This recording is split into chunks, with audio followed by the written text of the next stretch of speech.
Good morning and welcome to the Cooper Associates County Ground at Taunton. A lovely sunny July morning. Big day's cricket ahead in this Specsavers County Championship Division 1 match between Somerset and Hampshire. The match situation is relatively straightforward. Hampshire need another 406 runs in a minimum of 96 overs if they're to beat Somerset. Somerset need 9 more Hampshire wickets. They've got 1 in the bag already, that of Ollie Soames last night. Hampshire 12 for 1 overnight. Ajinkya Rahane, the Indian Test player, he's on 8. Kyle Abbott, who effectively came in as night watchman in place of Joe Weatherly, has turned his ankle so couldn't bat, and rather than expose one of the top order batsmen to those 4 overs last night, they sent in Kyle Abbott. I'm Anthony Gibson. With me is BBC Radio Solent's Kevin James, and we'll be joined around about 20 past 11 by Kit Harris. Good morning, Kevin. Morning. What's the feeling in the Hampshire camp then? Oh, straight away from them, really. If I'm honest, last night. I mean, this is tough. We were talking, weren't we, just before we came on air, how Hampshire batted 4 sessions to save the game last year here. It's going to need every bit as good of effort to save the game here, and you can't keep getting yourselves in these situations and expect to bat it out for a draw. So if I'm honest, my money's on Somerset, even though it's still a good wicket, because this is a long day on a 4th day pitch. You talked to Keith Barker last evening. What did he have to say about the pitch? Well, he said it's still a good one, which it looks like, doesn't it, really? It's still a pitch where you have to get the ball in the right areas. If you do consistently, it'll give you a little bit of help. But there's enough pace and a bit of bounce in the pitch that if you get it wrong, then the batsmen are able to score freely. So it's a good cricket pitch, isn't it? It certainly is. Here comes Lewis Gregory then from the Somerset Pavilion end. He's in and bowls to Rahane, and that's down the leg side and taken by Steve Davis. It's the smallest of the crowds that we've had so far over the first 3 days. We had 3,000 here on Sunday, 2,000 on Monday, and the best part of 2,000 again yesterday. We're nowhere near that sort of number here today yet, but I dare say if Hampshire wickets start to tumble, we may see more people coming in later on. It's a lovely day for watching cricket, as Kevin goes off to do his Radio Solent report, and Lewis Gregory beats a defensive prod from Ajinkya Rahane, one that angled away from the Indian right-hander. Slips all had their hands in the air. Keen sense of anticipation in the air here at Taunton. Somerset, I would say they need to win, but they'd really, really like to win, given that Essex, now their closest challengers, seem to be on the way to victory against Notts. Is Gregory in and bowls full-length delivery on middle stump, which Rahane doesn't time, plays it up to mid-on, where Tim Grunewald does the fielding. It's going to be interesting to see who does the damage for Somerset today. They've got 2 spinners in the side, of course, Jack Leach and Don Best, 2 international test spinners. But it was the seam bowlers, Jamie Overton in particular, who did the damage in the first innings, and that's run down to Gully, where Azhar Ali makes a good stop. There was a certain amount of seam movement yesterday. There was also a certain amount of turn for Mason Crane, turn and bounce. And interestingly, talking to Tom Banton, it was because of that bounce that he'd said to himself, I really mustn't sweep, I must resist the temptation. And of course he did sweep, and was given out, caught off what actually looked like his arm rather than the glove. As that's outside the off stump, and no shot from Rahane. That wasn't Tom Banton, I hasten to say, who said that it hit his arm rather than his glove. That was the conclusion which various people drew, having seen the replay of the incident. But as Hampshire would no doubt say, look in the scoreboard if you want to know whether he was in the scorebook, if you want to know whether he was out or not. Here's Gregory, last ball of the first over of the day. He's in, bowls to Rahane, short, and almost chops it down into his stumps. As Rahane just manages to keep it out. So a decent first over from Lewis Gregory, past the outside edge, produced a false shot off the last ball off the inside edge, which nearly ran back onto Rahane's stumps. Difficult to draw many conclusions from that first over, except that the pitch looks to be playing very much as it did yesterday, and it was strange in a way in that it seemed to do more for the seamers in the afternoon session than it did in the morning session, whereas you would have expect it to be the other way round. It's a pretty rough looking surface, the pitch, very abrasive, which may help Jamie Overton to produce some reverse swing later on in the innings, and may give the spinners a little bit of purchase as well. 3 slips in a gully, the close catches. Jamie Overton coming in from the river end to bowl to Kyle Abbott. He's there and bowls, and Abbott lets that go through outside. Off stump. Welcome back, Kevin. Thank you. No wickets yet. That's a good one. I'm counting down the overs. Well, of course, Somerset did get a wicket in the very first over last night, didn't they? They did. Ollie Soames. Yep. Chopped on. Yeah, just nipped back on him a little bit from Gregory, didn't it? Looked like he was going to leave it, and then right at the last minute played at it, and in the end just sort of thick inside edge onto the stumps. Here's Overton in and bowls to Abbott, who plays a firm push drive back up the pitch. Not much foot movement there, but got the bat down nicely on the ball. I was saying earlier that I haven't really spoke to the team too much since last night. Just did an official interview with Keith Barker, but other than that, didn't really sort of hang around the team at all. But I think the small word that I've heard this morning is that Joe Weatherly's not going to be batting particularly high up the order either. So you've got Tom Alsop and Joe Weatherly, both frontline batters, probably not going to play a big part. Here's Overton and bowls, and played defensively, and Overton shies the ball back at the stumps and hits Kyle Abbott on the pad, and Overton apologised, and Abbott said, "That's all right, mate." Well, he kind of walked into it, Abbott, a bit, didn't he? Yeah, he did. Yeah, I mean, there was I don't know quite why Overton. I mean, that's just the way he is, Jamie Overton. Yeah, that's fine. It was all right. He's trying to fire himself up. Yeah, there's no malice there whatsoever. No, the game's been played in a it has actually, good isn't it? Spirit. Yeah. As Barker said last night, really, you play badly on day one, you're always going to be up against it for the rest of the game, and it's true. Here's Overton from the river end. He's in to bowl to Abbott. Really good delivery that from Jamie Overton. It lifted from just short of a length and beat the outside edge of Kyle Abbott's bat. He's bowled a lot of those balls in this game, hasn't he? He has. He's bowled very well, I think. He's really responded well to the extra responsibility of opening the bowling. He normally comes on first or sometimes even second change, because Craig Overton, his twin, and Lewis Gregory are it can be any two of three of Jack Brooks, Lewis Gregory, and Craig Overton opening the bowling, and Jamie coming on first or second change. He's there now and bowls. And beats again. That didn't miss the outside edge by much. Didn't miss the off stump by very much either. A couple of good balls those, aren't they? Yeah. I mean, he'd be the one bowler that, I'd go to bed last night, say, and think, oh gosh, if I'm going to bat all day, or try and bat all day, or try and bat some of the day to help the team save it, I've got to face an awful lot of Jamie Overton, and he'd be the one bloke that actually I'd go to bed actually worn out. More so than the spinners? Well, yeah, it's different, isn't it? I don't think you go to bed worrying about facing the spinner. You know what I mean? Whereas Overton is going to make you duck, weave, work hard. If you don't get it right, it will hit you in the body somewhere. He's there now and bowls, and that's on leg stump and tucked away down to long leg for Kyle Abbott's first run.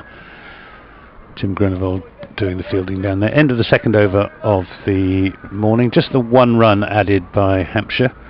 And had some interesting stats from my statistician Steve Pittard of the Rose and Crown at Hewish Episcopi, better known as Eli's, on the chances of Hampshire Hampshire securing the victory of actually knocking off the 418 runs that they need, and they don't actually look very good, it has to be said.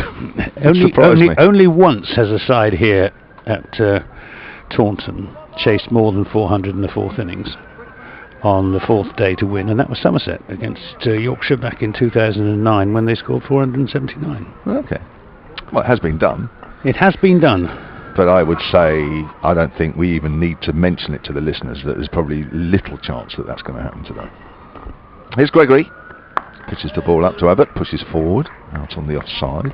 The other interesting stat that Steve came up with is that average runs per wicket by day, so number of runs scored for every wicket that falls, Taunton actually has the highest number of average runs per wicket of all of the main grounds around the country. 41.6 runs per wicket on the fourth day here at Taunton, which is actually the highest of the 4 days as well, which suggests that wickets do get easier here as games go on. Gregory bowls, and it's played into the ground past gully. There's going to be runs down towards third man. Don't think it's going to go all the way to the rope. It isn't. It's 2, and it's going to be 3. Rahani calling Abbott through, and runs quickly to complete the third. 16 for 1. Can I sort of put a caveat onto that?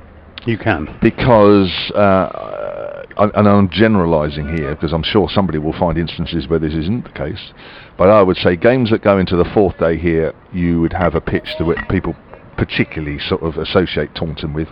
Games that don't go into the fourth day, which, let's be honest, there's been quite a few of these the last few years for varying reasons, then obviously you're never going to chase, because A, there's no fourth day, or B, the game's virtually over by the fourth day because the wicket's done everything. So I think that's probably slightly misleading, if I'm honest. Good point, well made. Good point, well made. Thank you very much. Not many people have ever said that to me, Anthony. On the other hand, I mean, if we go back to that game last May, when Hampshire needed to bat for 4.5 sessions, something like that, after conceding a first innings lead of 300 odd. I mean, the wicket in that game certainly did get deader and deader as the game went on, and it was really quite tedious on the final day. Yeah, it was. It was a long 4 sessions, wasn't it, really? And I imagine the batsman would agree with that as well. That's outside the off stump, left alone by Rahani. But it was an interesting day, wasn't it? Because it was all about Vince, really. Because the England selectors were meeting that night, weren't they? And there was talk about whether Vince had done enough to be a recall or what have you, and he went and got 200. And I remember we were here, and most of the people here, including myself, thought he's done enough. He's going to get in the side. And he hadn't, for some reason, and it was a bit of a surprise, but it happens. That's swinging, caught second slip. Oh, we invited Rahani for the drive, and as Rahani played it, the ball just swung away, and he's well caught at second slip. Rahani goes for 8. It's 18 for 2. Jamie Overton taking the catch, and a very good catch it was too, because anyway, wasn't much fight about that shot, was there? Well, no. Do you know what? There wasn't much grit, anyway. No, but this is where, when you have a subcontinent player, a ball of that sort of width, and even though it's not quite a half volley, they would be so used to putting that ball away, because what would that ball do on the subcontinent? Virtually nothing, would it? So, basically, that's the sort of ball that in English conditions, if a batsman's going after it, you've got a good chance of getting a wicket. In subcontinent conditions, it's a 4 ball.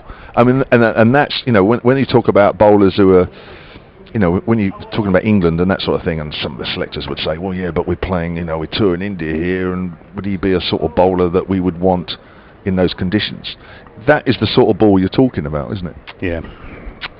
Yes. I mean, Lewis Gregory, you would say, is a classic English type seamer who does best on wickets that are giving him a little bit of assistance. But when you're setting yourself to bat all day, which it ought to have been Rahani's mindset when he came out this morning, you didn't need to chase after it. It isn't as if they're desperate for runs or anything. No.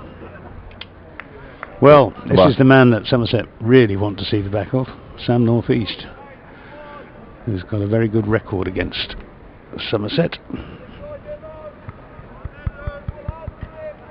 Hope he can keep that going. It's going to need to, and beat it by some. Here's Gregory then, 3 slips in the gully. goes to North East. It's on just outside off stump, pushed out square on the offside. That didn't swing that one. No, it was the perfect bowling in this situation, and that's what it's all about, isn't it? You can only be as good as on the day that you need to be, and that was exactly the right ball to bowl. That was Lewis Gregory's 44th wicket of the first class season, and he's taking them at around about 13 runs per wicket. Here he comes into North East once more and bowls. That swung, and North East had a little nibble at that. Good bounce as it swung away from the bat, went through to keeper Stephen Davis. That's 18 for 2. Rahane gone now, but still there on 4. Oh dear, not a good start, is it? Well, I think it's pretty much ideal. I mean, listen, I mean, obviously I hope Hampshire can bat out the day, of course I do, and people wouldn't expect me to think anything else, and while you're still playing, you've always got a chance, of course. But if I'm honest, Hampshire have been outplayed for most of this game, and you know, you've got to be fair to the opposition. It would be a travesty if they don't win this game, really. Just having a look at North East record in first class cricket against Somerset. He's played 4 times against Somerset, 248 runs, best of 101, average of 41.3. Of course, he would have been in the second division with Kent so he hasn't played a huge amount of first class cricket against Somerset. This takes Abbott somewhere around the midriff as he tries to take the bat away. Nipped back at him. It did. having played and missed at 2 or 3 balls that nipped away, now he's got one that's nipped back. I mean, it's how hard it is at the moment. Not easy out there.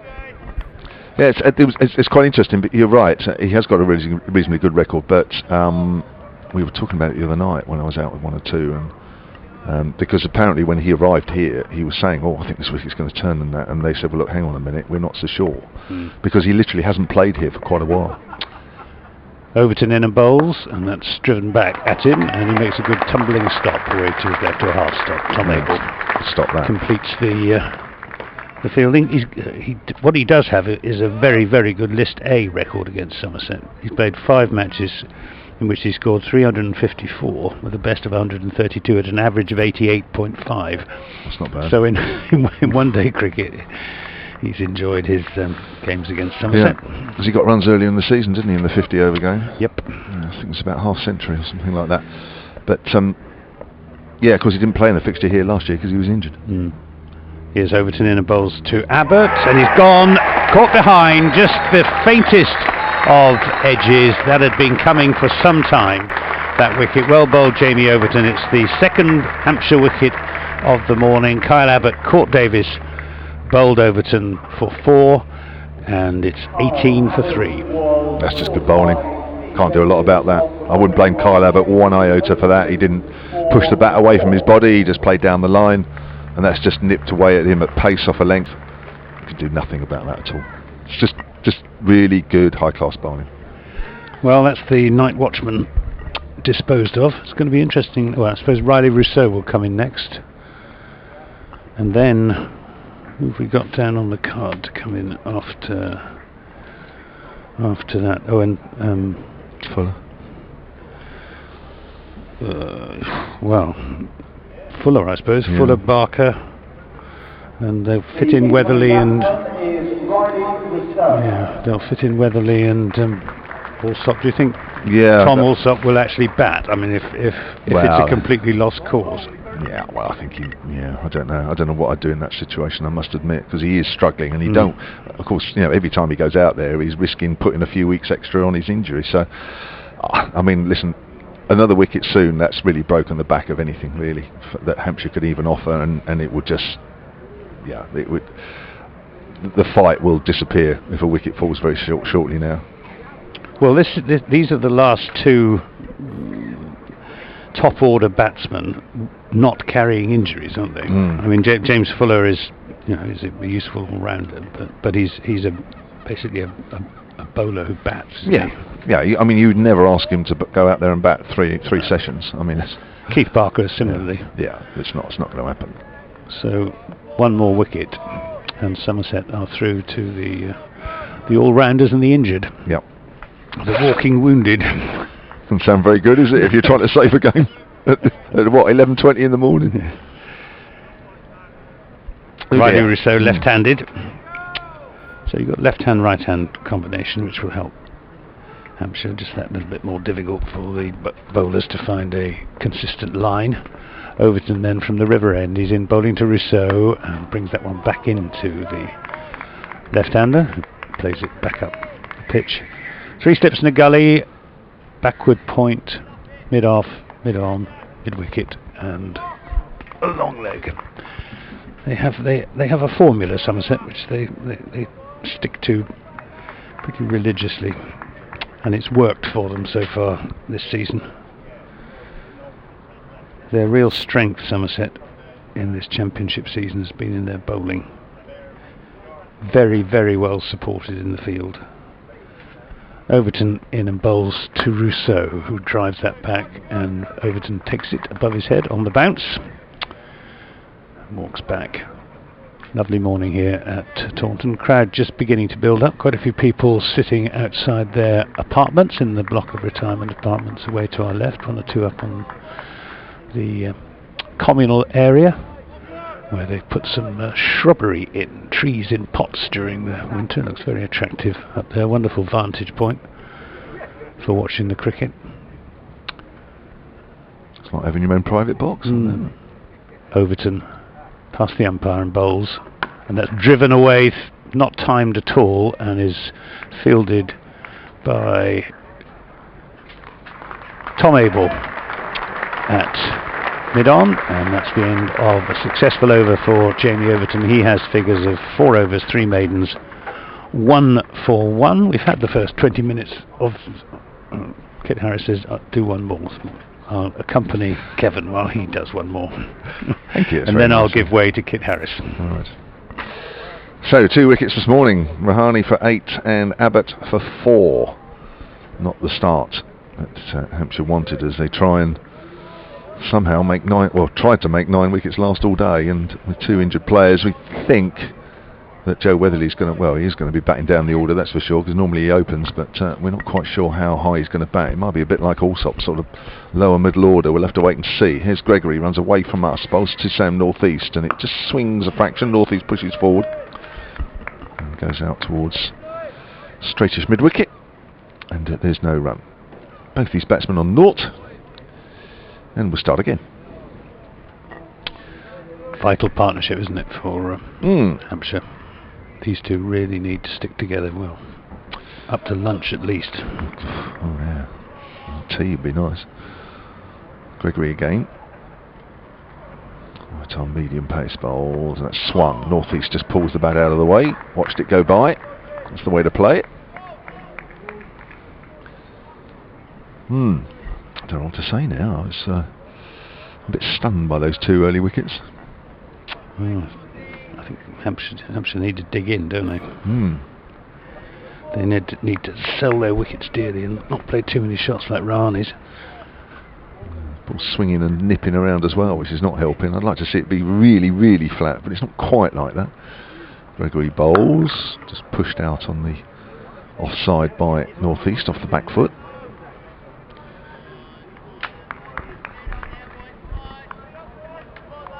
Yes. At the moment, I'm looking as though I'm going home, I don't know, mid-afternoon? Oh dear. Dear. Hampshire just in that, a little lull at the moment. It happens during the season. I know Somerset haven't really experienced that, but you sort of go through these little periods of games where, here's Gregory again and bowls. Always having a little waft at that outside the off stump, kept a little bit low actually, plays and misses. You have these little periods where things go quite well and you think, oh yeah, great. Hampshire, not so long ago, won 2 games out of 3. And you think, yeah, look, a good side. But they're just having a little wobble here at the moment. Well, Somerset had a wobble in their last game against Essex up at Chelmsford, well beaten. Yeah. There, and batting's been a problem for Somerset, but their bowling's been, as I said just now, their real strength. Yeah. Here's Gregory. Bowls, and it's just straightened as Northeast pushes forward, out square on the offside. Well, I mean, what you guys have done really well is that, I mean, I know it's easy when you're on top early, and that's what happened, but you know, even if somebody has an average spell, which I don't think anybody has actually in the Somerset side in this game, but it does happen. Somebody can bowl a spell mid-afternoon, it's not quite as good as it should have been. It could be in the morning, could be in the evening, what have you, but there's other people backing it up, so it doesn't look too bad. Unfortunately, in this game, if somebody's had a bad spell bowling, somebody else has had a bad spell bowling, either they're coming on at the same end or in tandem. Northeast off the back foot, just plays that late into the gap between backward point and gully. Goes down towards third man. They'll pick up 2. Northeast off the mark, 20 for 3. And that's what's killed them, really, in this game. Right, now it is time for me to give way to Kit Harris, and I'll be back in around about 20 minutes' time. Look forward to it, Anthony. Hopefully Hampshire still 3 down. That's the end of the over. So Jamie Overton to continue things from the river end. It's going to be Rousseau to face. And there are 3 slips in the gully for the left-hander as well. He's going to come round the wicket as well. Is Jamie Overton. Hello, Kit. Hello, Kevin. Morning, everyone. Overton comes in and bowls to Rousseau. And it's outside off stump, well outside off stump, and Rousseau, who sometimes has a go at those, quite a lot of the times has a go at those, decides to leave it alone. Not a good start for Hampshire. Yeah, tell me about it. And the big question for Hampshire now is, what if another wicket fell here? Who's going to come in at number 6? Now, is that too early for, say, James Fuller or Keith Barker, or is that an opportunity for a hero? Would Alsop come out with a runner? Would Weatherly come out and just hope for the best for his twinged ankle? We could have 2 runners out there at one stage, at some stage, couldn't we? Bit of bounce outside the off stump. Rousseau, I think, just pulled the bat inside the line at the last moment. We could have 2 runners out there if Weatherly and Alsop bat together. Yeah, absolutely. Both external injuries. Have you ever seen that before? Never. No, I haven't. I don't think I have. But when the runs are on, if that does happen, you take the runners and I'll take the I'll take the batsman on the pitch. We'll just have to commentate at exactly the same time. 4 different people could be run out at any moment. Yeah. Wonderful. I think that's a very real prospect of that happening. As Rousseau gets a thick outside edge into the gap between third slip and the gully, all along the ground, perfectly safe, and there's 4 runs. Rousseau off the mark. Yeah. Well, he got his 4 trying to do the right thing, which was defend the ball. At the moment, Hampshire, these 2 really, the key partnership, of course. Yeah. Sam Northeast and Riley Rousseau, what they've got to do, they can just stick around for 10 overs or so and see the hardness of the ball, because it's been a new ball that's done the damage throughout most of the game. Yes. Problem is that sooner or later that brings Leach and Bess into the equation, and they'll bowl well on this pitch. Yeah, I think Rousseau's got the real problems, hasn't he, being a left-hander? That's more rough outside his off stump. He tries to pull that away, he gets a bottom edge, and it goes actually in the same area through third slip and gully for 4. He's trying to pull that away on the leg side. What's he doing? It was wide of off stump, short of a length, and he just thought to give it the heave-ho here, short mid-wicket and a mid-on. Those are the only 2 fielders in front of square on the leg side. I mean, what on earth is the point of that at this stage in the game? It could have gone anywhere. Just a little less bat than he got, and it would have gone straight up in the air for one of the slips to come underneath. Just needs to settle down here. I know he's got a natural game, and people are always saying, well, that's how he plays, but the situation does not dictate that he plays in this way. There's Jamie Overton. Also on 8 with those 2 boundaries. So it's a cut away to Scully, and that is it. Jamie Overton's got his man, and it looked inevitable. It was short outside the off stump. Rousseau went to cut. It was never going to get on top of the bounce, and that's quite a simple catch. Rousseau goes for 8, 28 for 4. Had absolutely no business playing that shot. Once again, it was the sucker ball short outside the off stump. Now, whether that was deliberate by Jamie Overton or he was just taking some time to readjust his line, it was up and it was there for the cut. But at this situation, Hampshire just need to get a look at the bowling, play themselves in, and he played a full-blooded cut and pulled a short, wide ball outside off stump straight to Tom Banton, who held a very simple catch at chest height, fingers up in the gully. And Hampshire, well, dear oh dear, 28 for 4. Rousseau was one of the players here who had to hang around for several hours, and he's gone for 8. in a way, I could excuse the shot that he tried to pull on the leg side because I think that was quite short or shortish. I think you see players like Rousseau, you know, there's a spot on the wicket where they would say if it's shorter than that, and especially on a wicket like this, if he's playing fairly true, certainly bounce-wise, they would go for it, and that's what makes them quite an exciting, positive player. And whilst he didn't execute that shot particularly well, I can kind of see where he was coming from on that one. That, I think, is not a good shot at all, because, I mean, it's like he's just playing at it. He's not thinking about how he's going to execute the shot. He's just hit it with really no idea about what he's trying to do. It's shortish, so he's just gone for a cut. He's got no regard to where the fielders are. He's not even thought about the fact that if it bounces a bit, I mean, that probably didn't bounce any more than it should have done. It was shortish, wasn't it? I mean, that's just giving catching practice to Gully. And for me, that is not a good shot. Now, the awkward news for Hampshire, more of it I'm afraid, is that it is James Fuller at number 6. Now, no slight on Fuller, but he wouldn't want to have to bat this high. Abbott's already gone in at number 2, and it means that Weatherly and Soames, with their respective injuries to ankle and hamstring, just slowly sinking down the order. Overton, thick outside edge. Oh, and that's gone in the gap between third slip and gully. I think they might need to plug that actually, because Hampshire are most productive in that area at the moment. 4 runs to Fuller. A lot of thick edges going on out there at the moment, and it's 32 for 4. Well, what a wonderful start this is for Somerset. Beginning of the day, the score was 12 for 1. The target 418, and one rather thought, well, the conversations this morning were, weren't they, Kevin, all about, well, will Somerset be able to get remaining 9 wickets in 96 overs? Is the draw on all 3 results possible? And so forth. 4 if you include the tie, but at the moment 32 for 4. Hampshire are up a certain inland waterway without a critical implement of thrust. I mean, it's highly unlikely they're going to bat the rest of the day now. I mean, it was looking unlikely at 11 o'clock this morning, and now, half an hour later, they are struggling. Gregory then to North East, who has 2 already. Full swing away outside the off stump, and North East picked up the movement very quickly, just left it alone. It's an attacking field, and well might it be this situation. Hampshire 6 wickets in hand, still need another 386 runs in 90 overs. Well, that will be far from their minds at the moment. The key thing is the 6 wickets in hand and survival. So 3 slips and a gully, and saving the single. 2 men on the offside, 2 men on the on, and the long leg underneath the scoreboard next to the Colin Atkinson pavilion.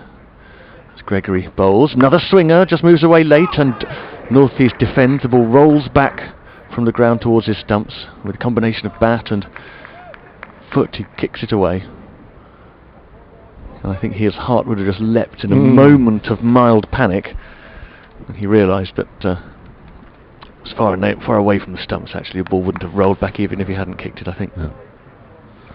Gregory and Overton 2 wickets apiece. So it's supposed to be the Leach and Best day, but half an hour gone, we haven't needed them yet. Here's Gregory again. He goes to North East. He's coming across the crease a little bit and opening up his stance, defending into the offside. Oh, shall I turn my attention to a game where it is a bit more positive? England 93 without loss in the 14th against New Zealand. That's cheered me up a bit. Won the toss, batted first. No Lockie Ferguson for New Zealand. Left out one of the spinners is Sodhi. In comes Tim Southey, and they've had to leave out Lockie Ferguson because he's got a minor injury, so back comes Matt Henry. Lewis Gregory bowling, tight line again, and North East gets behind the body. Just shaped back in a fraction, didn't it? He can swing it in both directions, He but does, the outswing is his stock ball. Yeah. But when he's really on form, he can do the Jimmy Anderson thing and move it around in both directions. Yeah, I mean that's what makes him dangerous, isn't it? Because I mean he's medium pace, maybe just a bit above, and you think, well, how on earth has he got 44 wickets? And then you see that a ball like that, which actually did for Ollie Soames last night. Yeah, it's the first half of the 80s miles an hour, isn't he? His next ball has that late shape away, and there's going to be a run out here. There must be. Direct hit, misses. Oh, the non-striker was backing up a long way. James Fuller.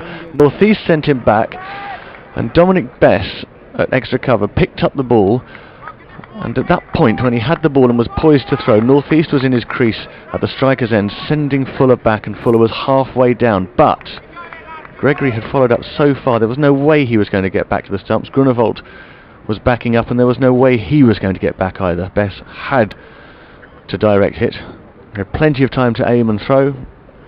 Too much time. And he probably missed the non-striker's wicket by a metre or two, with Fuller well short. That was horrible. Hampshire very nervous now. Gregory's next ball is short. North East ducks underneath it, so a tidy over. Another maiden, 6 overs, 3 maidens, 2 for 15 to Gregory. Hampshire, well, at this point, barely clinging on, but clinging on. Oh gosh, that was horrible, wasn't it? Really. At best, it actually had too much time, because you can actually look around you. He had that much time, and he would have thought, actually, I don't need to hit the stumps because Fuller is so far down the wicket that actually surely somebody is going to come up to the stumps and take my throw. And then, of course, when you realise that they're not, then you think, right, I'm going to have to throw at the stumps. And this was all going on. It took absolutely ages. In the end, he's had too much time to think about it. Jamie Overton to Fuller. He could have been run out by... Oh, gosh, that's a good short delivery. Now, what's that hit? Has that hit the helmet, or has that hit the shoulder of the bat? I'm not quite sure. I think we'll find out in a minute. Who's walking up to Fuller? I think somebody was. It's gone for 4 leg byes. That was a nasty short delivery, that one. Fuller on his knees in the end. Maybe it didn't hit the helmet. Nobody seems to be moving too much, so that must have been the shoulder, or maybe the top of the handle of the bat or something. Nasty delivery, but it's gone for 4, 36 for 4. Gosh. This certainly hasn't gone the way Hampshire would have planned it. They're looking all sorts of trouble here. To just need to settle a bit. The last thing you can do in this situation is look forlornly at the enormous stretch of road that lies ahead. You don't have to get to the end of the motorway in your head. You've just got to keep your eye on the next services, really, don't you? 15 minutes. 15 minutes, James Fuller, and you'll be at Michael Wood Services. Yes, there's a leg gully in now, and that's short of a length, and Fuller pushes up to mid-wicket, and there's no run. Paul Williams is on the ground at Somerset, says, meet for late lunch in Salisbury, shall we? Probably could do at the moment. And Joel at Somerset says, assuming Weatherly and Allsop are both out of the Warwickshire game, of course that starts on Saturday, they're both struggling, so there's probably a fair assumption they will be, and with Soames struggling, who should open? And is it worth picking Russo in the Championship with consistent poor dismissals? Well, it sounds like Russo's probably going to get in by default anyway. I don't think there's anybody left to bat. I'm not sure there's too much. And still Vincent Dawson sitting on the bench for England. Yeah, I know, doing nothing. There's a lovely drive on the up, but that's half stopped at point by Best. Did well. Palmed it away for a single. Should have been 4. 37 for 4, Fuller on to 9. Well, it's day 4 around Specsavers County Championship Divisions 1 and 2. We'll keep you updated on those games now a little bit more often, as some of those games are key when it comes to points. And as they near their conclusions, we'll give you those updates. And I'm sure we can also manage to give you the results as they come in later in the day from Division 2. It's Overton again then, to Sam North East this time. Outside the off stump, and good pace, but a little too wide. North East watches it go by. Now, there was a result yesterday, the only championship game to finish on day 3 of 4. This was in Specsavers County Championship Division 2. Sussex versus Northamptonshire. Northamptonshire won that by 393 runs. It's quite something in itself, actually. They only made 273 in their first innings, and nobody in Northamptonshire scored 100, which is really quite a feat. But Ben Sanderson, on the other hand, was the destroyer in the match. 6 for 37 to bowl Sussex out in their first innings, and 4 for 18 in the second. He's a seam bowler, I presume he's. I've never seen him. Oh, he's played a missing outside the off stump. That's nipped away. Oh dear, it's all happening. He'll be snapped up then, I guess, if he takes a hatful of wickets this season. Some Division 1 team will snap it. Perfectly possible, isn't it? Sussex were all out for 106 and 105. So, comprehensive victory for Northants. Just to put it into a little bit of context, Sussex and Northamptonshire are 3rd and 4th in the table respectively. Northamptonshire 17 points behind Sussex, but have a game in hand. Remember, there's only one promotion position, and Glamorgan and Lancashire at the top at the moment. Wow. Glamorgan. North-east thick outside edge goes to backward point, fielded by Bess. End of the over, 37 for 4. Yes, Kev, Glamorgan. Glamorgan and Lancashire are the two unbeaten teams. 1 point separating them. Lancashire have a game in hand in second place. But, Lancashire coming up would surprise nobody. Glamorgan coming up would be, well, with total respect to Glamorgan, that would be a surprise, and would. Quite a pleasant one. They haven't been in Division 1 for a long time. No, didn't see that one coming. Bit like we didn't see Notts being the bottom of Division 1.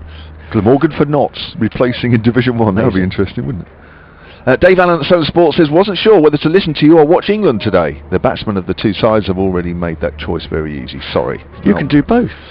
Yeah, I know. You can listen to us and watch England. If you're in front of your television. You could do, but if you're a Hampshire supporter, I guess it's painful. Paul Williams at Somerset Sports says, Lewis to open. That's Lewis McManus. And Brad Taylor must go. That's not a bad shout, actually. He has opened before, hasn't he? Yes, he has. Yes, he has, yeah. And Brad Taylor must come in. I think I might hear about Brad Taylor. He's not bowling very well. Gregory to Fuller, swinger, straight, and just punched back down the ground. Grunewald fields at mid-on. So I might agree with the first one. I'm not sure I agree with the second, but at the moment it seems like anybody who's fit might play on Saturday. We shall wait and see. Yeah, that's supposed to be a club cricket situation, isn't it? You see Hampshire sending out a WhatsApp saying, guys, we've only got 10, seriously. Can someone come along, go home at 4, play half the game? Fuller facing Gregory. This is very full. Gregory looking for the Yorker. Fuller presses tentatively forward. Just pushes the ball back to the bowler, and the umpire signals no ball. So there's a couple of runs in the county championship. Yeah, actually, Hampshire now have 39 for 4. I do, yeah, sorry, I was just when you were mentioning Sussex there earlier, of course, news this morning that the former Hampshire seamer Rhys Topley has joined Sussex until the end of the season. In what capacity? As a bowler, I should think. I thought he'd hung up his boots earlier this season. The next one from Gregory whistles past the outside edge of Fuller, groping blindly forward. Lovely outswinger to conclude the over. No, not to conclude the over. See, everyone started moving as though it were the end of the over. There was actually it's only the second ball. And now I thought Rhys Topley had said that he was done injury-wise. He might have done. I don't know. I mean, I hadn't seen that, but he was certainly done for at Hampshire. Not done for in terms of, but a spent force. Yeah, let's put it that way. Okay, Gregory. Still 4 balls left in the over. And Gregory is bowling short down the leg side. Fuller thinks about nudging it, but in the end lifts his gloves and bat high out of the way. And Davis takes it down the leg side. So you're talking about Nottinghamshire. Really, the surprise package in Division 1 for all the wrong reasons. They still need 196 runs in their second innings, even to make Essex bat again. They made 213 in the first innings. Essex declared on 519 for 9. Now Nottinghamshire have lost their 6th wicket today, 110 for 6. And Harmer is just starting to get going. Gregory's next ball, swing again, but a straight one. Fuller gets very vertical, punches the ball to mid-on. Harmer's bowled 24 overs and taken 2 for 25. And at Scarborough, we also have now an end game in prospect. Yorkshire having rallied rather. Last wicket partnership that was worth 57 between Code and Olivier. They were all out for 352, so Surrey will need 317 today to beat Yorkshire. That looks like a good one. Gregory again on leg stump, big appeal, but that's definitely going down leg. And the umpire immediately strolls to the onside and signals the leg bye that's been run. 39, that'd be 40 for 4 now. On the subject of Brad Taylor, Paul Williams comes back and says Brad scored a ton yesterday against the Surrey Twos. Well, fair enough. He might play as a batter then, but I'll be honest with you, Paul, from what I'm hearing, it would only be if he did have to play. It wouldn't be as a bowler as well. Stephen at Somerset Sports says, I'm listening and sorry I'm not enjoying it. Listen, I'm commentating on it and I'm not enjoying it. Last ball of the over then, Gregory bowling to North-East. Wild drive outside the off stump. North-East is furious with himself that he got suckered into that. Ball goes past the outside edge. It's a dot ball. 40 for 4 then, Hampshire. Another good over from Gregory. And it was another maiden as well. There was a leg by in there. He's bowled 7 overs, 2 for 17 now. And there's one other game going on in Specsavers County Championship, Division 1, and it's one for the statisticians, if nobody else, in response to Kent's 585 for 7 declared, Warwickshire at Canterbury at 414 for 7, still, well, 168 runs behind, so 19 runs away from avoiding the follow-on. The statistical interest there is that Dominic Sibley is not out 221 and has licence to bat all day and try and get a 100 here, because nothing else is going to happen, is it, Anthony? Well, I'm jolly glad I'm not watching that. Right, here comes Jamie Overton from the River End. He's in to bowl to Fuller. He's there and bowls, and Fuller turns that just wide of a diving leg slip. As Jack Leach is there at leg slip. He picks up a single, but it wasn't very far away from him. Living a bit of a charmed life at the moment, James Fuller. Should have been run out by Dominic Bess. Bess almost had time to run in and take the bails off with the ball in his hand. Fuller was so badly stranded. 3 slips and a gully then. 41 for 4. That single takes the score to 418, the distant target for Hampshire. Jamie Overton has picked up 2 wickets this morning. Comes steaming in and bowls to northeast. Oh, and was that a chance? There was a shout of catch it, and it wasn't a chance. The umpire signals a leg by, and a single goes on the board. 42 for 4. They're looking far from convincing, Anthony. They are. Well, I mean, you know, James Fuller is he's a decent cricketer, but he's certainly not a specialist batsman, is he? I mean, Somerset are through to the all-rounders and the walking wounded, and they jolly well ought to win from here. Overton, as the sun comes out above the county ground, he's there and bowls again down the leg side. Maybe just trying a little bit too hard at the moment, Jamie Overton. You almost got Sam Northeast in his previous over. Really good one that Northeast played and missed at. I feel there's a plan actually here, Anthony, that he's trying to get the ball up into the rib cage of Fuller. Hence this wide leg slip and fine leg.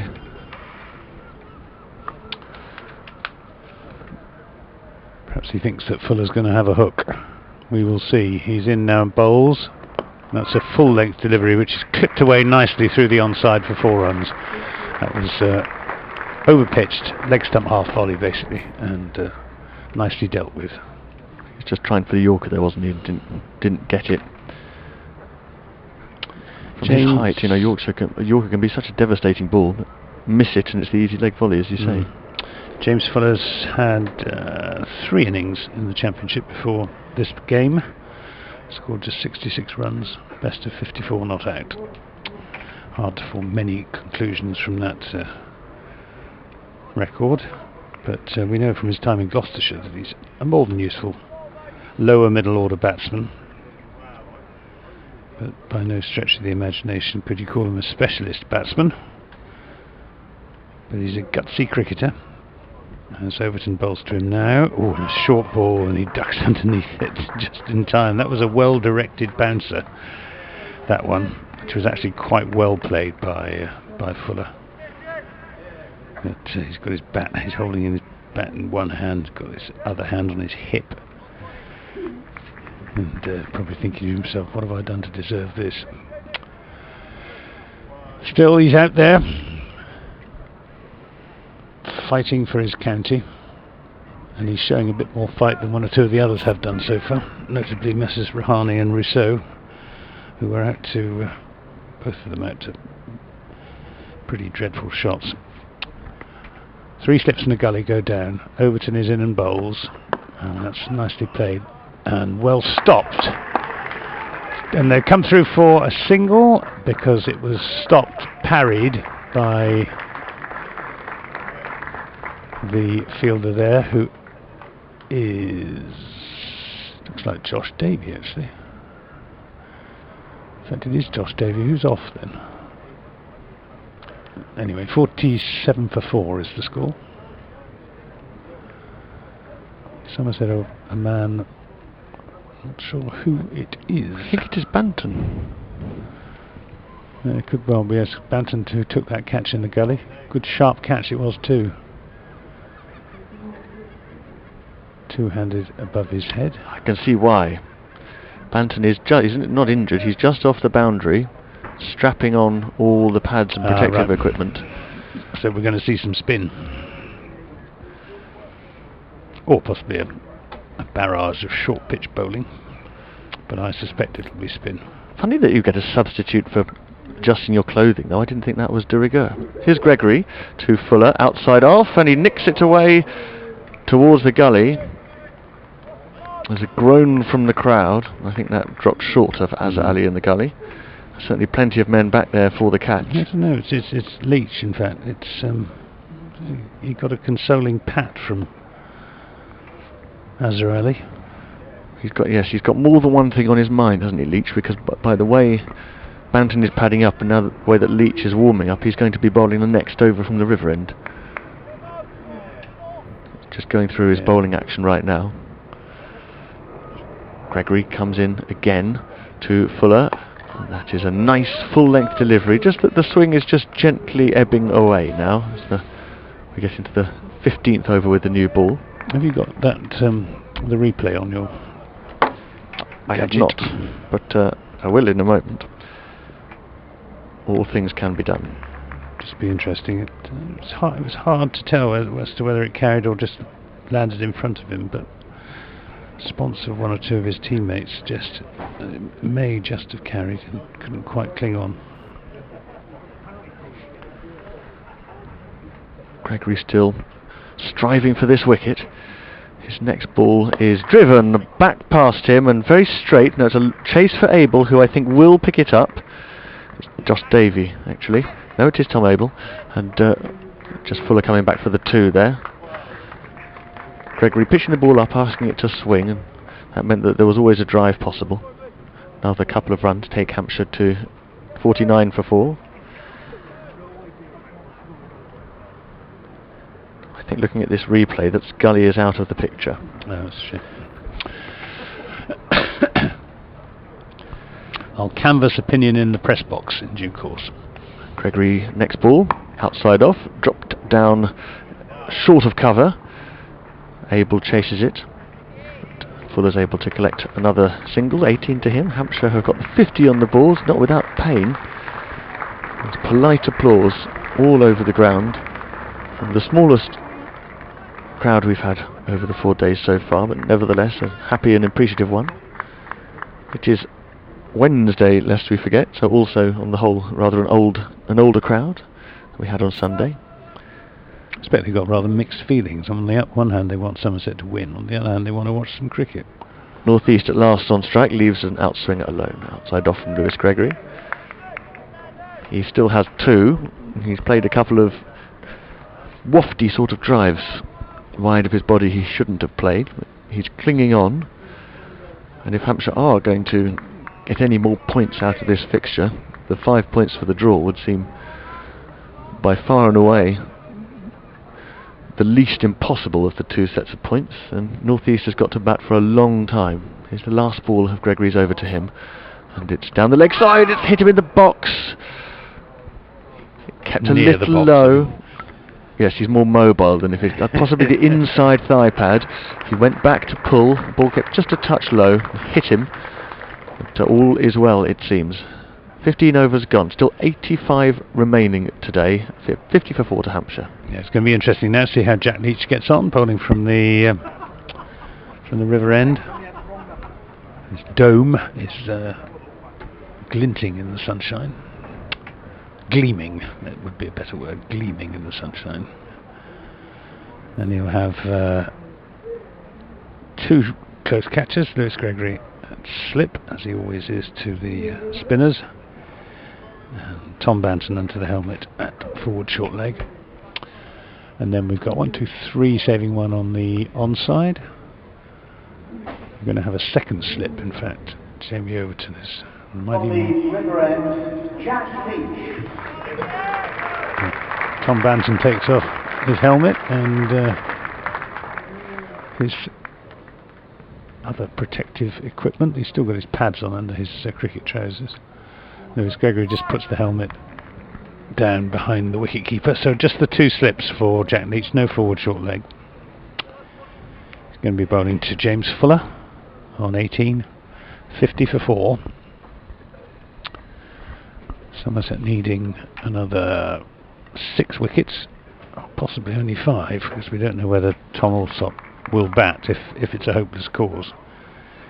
Might be more sensible to spare him that particular ordeal, because he might just make his injury a little bit worse.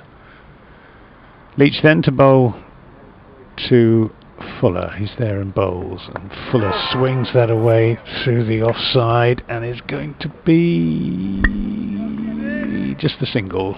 Good piece of fielding out there by the sweeper, who is George Bartlett.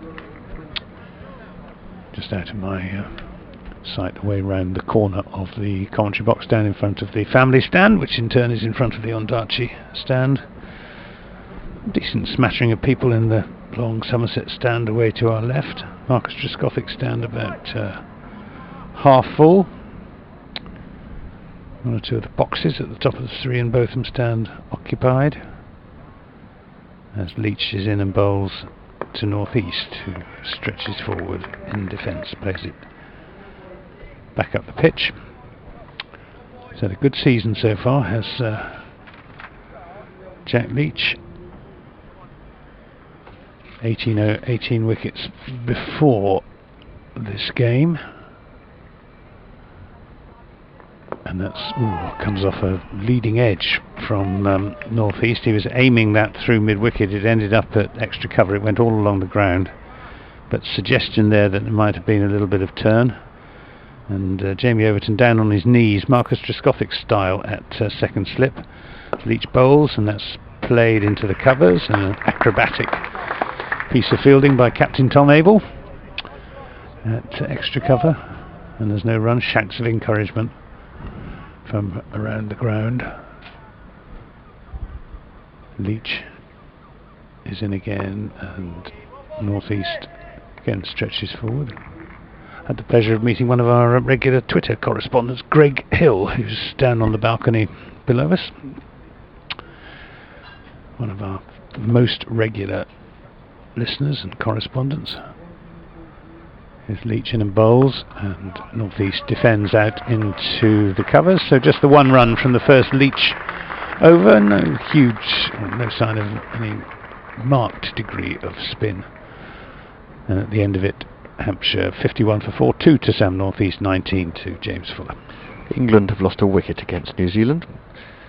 19 overs gone, 124 for 1, and it's Roy who's been dismissed by Jimmy Neesham for 60. Bairstow is still there, 54. Grunewald time. Bess will have to wait just a little longer. Very sensible for Grunewald to get a few overs in while there's still some shine on the ball, and theoretically another 5 hours of play left, so there's no hurry to get Bess in just yet. Will be Grunewald's first bowl of the match, of the innings so far. He bowled well. He was tidy in the first innings, but didn't get any luck at all. No wicket for 34 off 7. And the batsmen decided they were having so much difficulty against everybody else that Grunewald was going to be the one that they would go for. Now, that approach may or may not work against Grunewald, because he does bowl very wicket to wicket. His first ball to Fuller is going for the Yorker. It is a full toss. Fuller pushes it back to Gregory at mid-on. Yeah, he's had a decent season, Tim Grunewald. 16 wickets before this game at 19.5 apiece, which is perfectly respectable. He's taken his fifer, but there's something else, of course, afoot here, which you mustn't forget with Tim Grunewald, is that having been wicketless in the first innings, that special statistic we mentioned about him at the start of the game is still viable. His next ball just driven to the offside, which is he has 399 first-class wickets, I believe. Yep. So he's looking. Lewis Gregory took his 200. No, I can't remember. It was some 250. 250, Yeah. I think, wasn't it, for Lewis Gregory in the first innings. And James Hill just failed to overtake Peter Roebuck as fifth highest run scorer. Grunewald bowls full, driven again, back down the pitch, and it's Azhar Ali at mid-off. A rare sighting of the Pakistani overseas player in front of the wicket, and on the drive no less. Usually patrols at least square, but most often in the slips. But just the two slips at the moment, Hildreth, Overton. Leach at gully, next ball zooms past the outside edge. Grunewald's got that to lift out of nowhere, and Fuller can't stop himself following it. Excellent line. You're convinced you're going to have to play at it, and it's only when you've started playing at it you realise you don't have to. He can produce these sort of surprise packets, Tim Grunewald.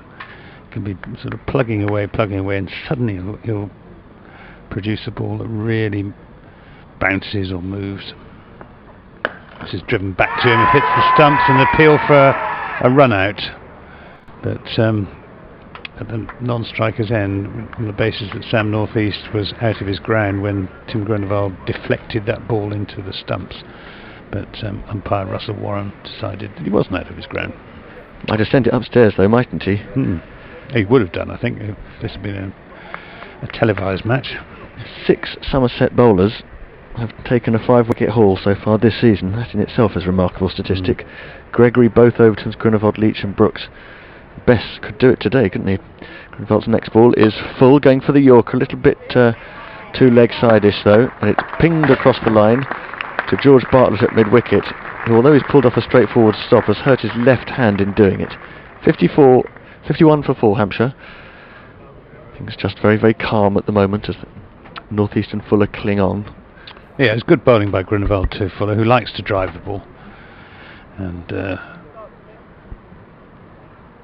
Grunewald is feeding on that, hoping that one maybe just stops in the pitch slightly and fails to keep it down. Jack Leach is going to bowl another over to Sam North East. This is the man that Somerset really want to see the back of. The Hampshire captain, who made a century in the first innings. The discussion going on between Leach and Abel about whether that sweeper on the offside Bartlett should be up or back, and I think it's sensible bringing him back up, Anthony, because it's going to encourage the batsman to try and play over the top. I think I can cut this with 2 slips waiting at a backward point. Getting the batsman to cut with the spin, well, it may cost some runs, but it could be worth it. Leach then to North East is back on his stumps, playing that away into the offside, exactly as he was being invited to do, and George Bartlett, moving smartly to his left, does the fielding to prevent the run. 51 for 4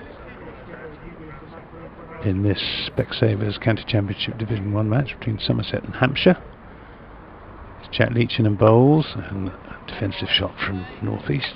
Commentary being brought to you on the BBC Sports website from myself, Anthony Gibson, from Kit Harris, and BBC Solent's Kevin James. Leach to North East. He drives straight to Bartlett at extra cover. Leach yet to beat the bat. As in the first innings, he's pushing it through, not giving the ball a huge amount of flight. This is slightly slower delivery, but again, North East just stretches forward, plays it to Tom Abel, who gives it a good rub on his cricket trousers. Sun's gone behind a cloud, or a cloud rather has come in front of the sun momentarily, as North East is back on his stumps, cutting that square, but Don Bess intercepts. So again, there's no run. Last ball of the over coming up. North-east stands with his bat raised. The 2 slips go down. Leach is there, and that one just turns a little bit. North-east signals to the pavilion for a drink, I think, as the fielders change ends. End of that over. 51 for 4. 18 overs have been bowled, so we've had 14 in the first hour. 4 bowled overnight, which means that, taking into account the wickets that have fallen, Somerset are actually 2 overs ahead of the required rate, which is what you would expect, because Somerset will want to bowl as many overs as they can today in order to maximise their chances of taking the wickets they need. Anthony, I'm going to leave you with the news that Nottinghamshire are now 7 down for 118. Oh, thanks. Simon Harmer has 3 for 23 off 24 overs. Well, he's a good bowler. Here's Grunewald. In and bowls to Fuller, who strokes that out into the... Well, he was attempting to stroke it into the offside. In fact, he ran all the way along the ground into the slips. 51 for 4. Grunewald inviting the drive from Fuller, who likes to field bat on ball. He's naturally a pretty attacking player. Grunewald is in and bowls to him, brings that one back into the right-hander, plays it into the onside. George Bartlett does the fielding. Kevin James moves in alongside, and you've not missed any Hampshire wickets, Kevin. I know. I fear now I'm back. But hopefully, yeah, so far so good in the last, 20 minutes or so? Grunewald in and bowls. Beats. Nearly did for him then, didn't you? Beats Fuller outside the off stump. That couldn't have been far away from the outside edge. Still a bit there. Yeah. Got an email earlier, actually, which I want to read out. sunandcricket@gmail.com. Matt Groot said, I do think we missed Gareth Berg's experience. He was talking about him yesterday. I missed the email, actually. Here's Grunewald in and bowls to Fuller. That's uppish, but perfectly safe out towards the square leg umpire. To be cut off by Jack Leach, running around the boundary at deep backward square leg. A single is the result. 52 for 4. Matt goes on. He says, currently I've got England on the digital radio and you guys on the laptop here in the Botley warehouse. Botley's just outside Southampton. What an appalling showing so far this morning, he says. We didn't solve the opening batsman issue during the winter after Adam stepped down.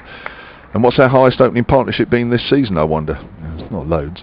I feel the chance of aiming for top spot after Chelmsford and this match is all but gone. Grunewald in and bowls to North-east, who lets that go through outside the off stump. No run. Even when Vincent Dawson returned, which will add runs and some control in the bowling, we wouldn't make up the ground. Still, after repeated relegation struggles, a 3rd or 4th place finish would be a decent enough. It's just that after some great early victories, you start to raise your expectations.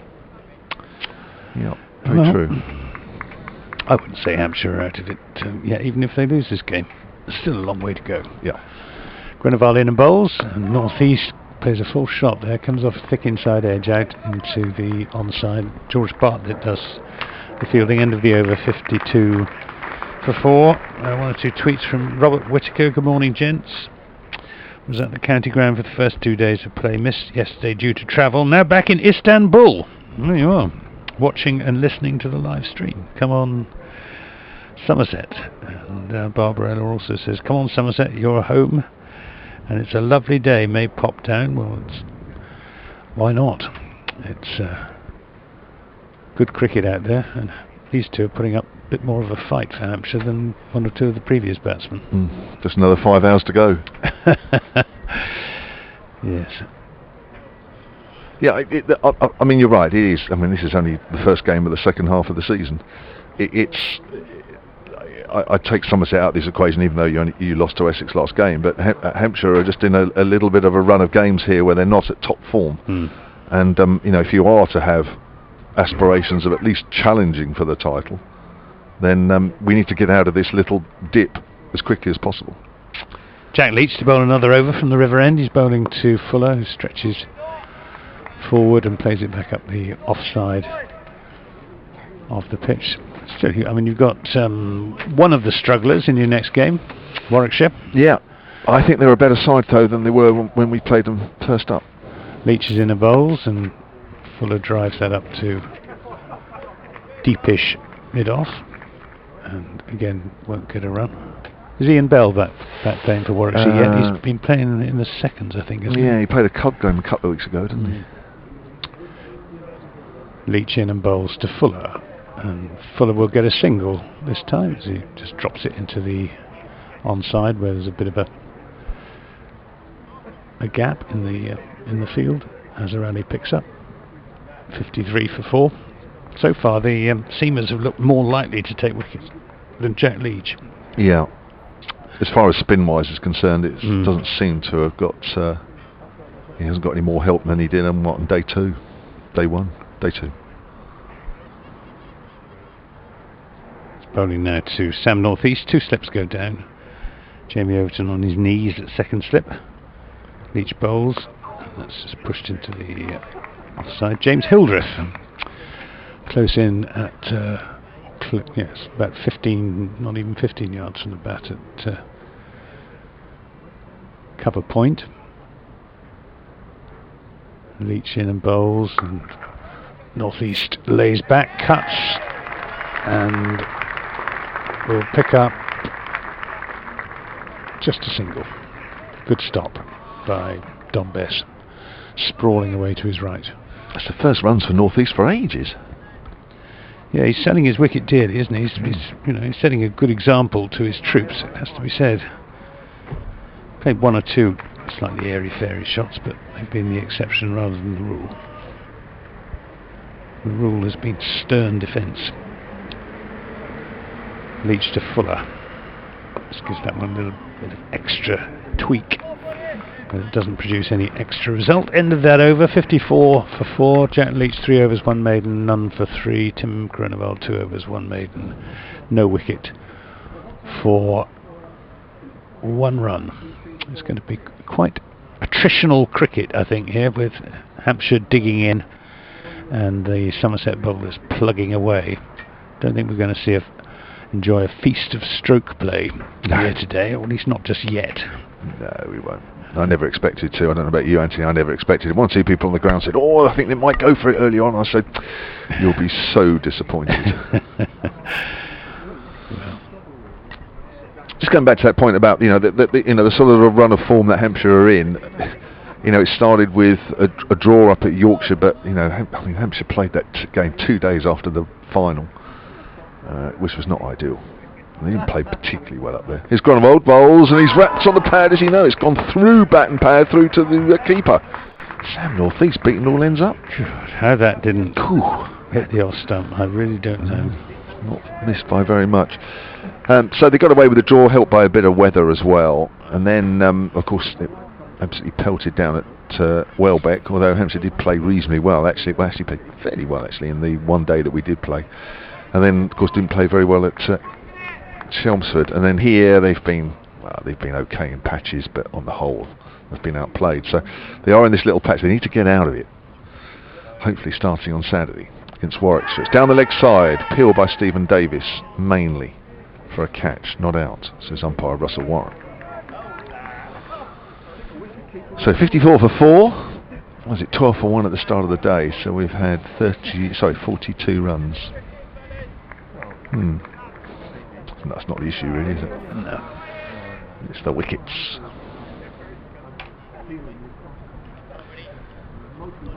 Groenewald is long wait for his 400th wicket, isn't it? It is. Poor chap, he's come close as well a couple of times.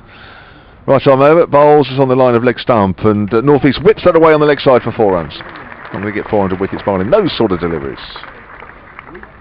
58 for 4, and North East moves on to 7, having been stuck on 2 for ages. Leach 3 overs, none for 3. Groenewald halfway through his 3rd, none for 5. And this ball is 21 overs old.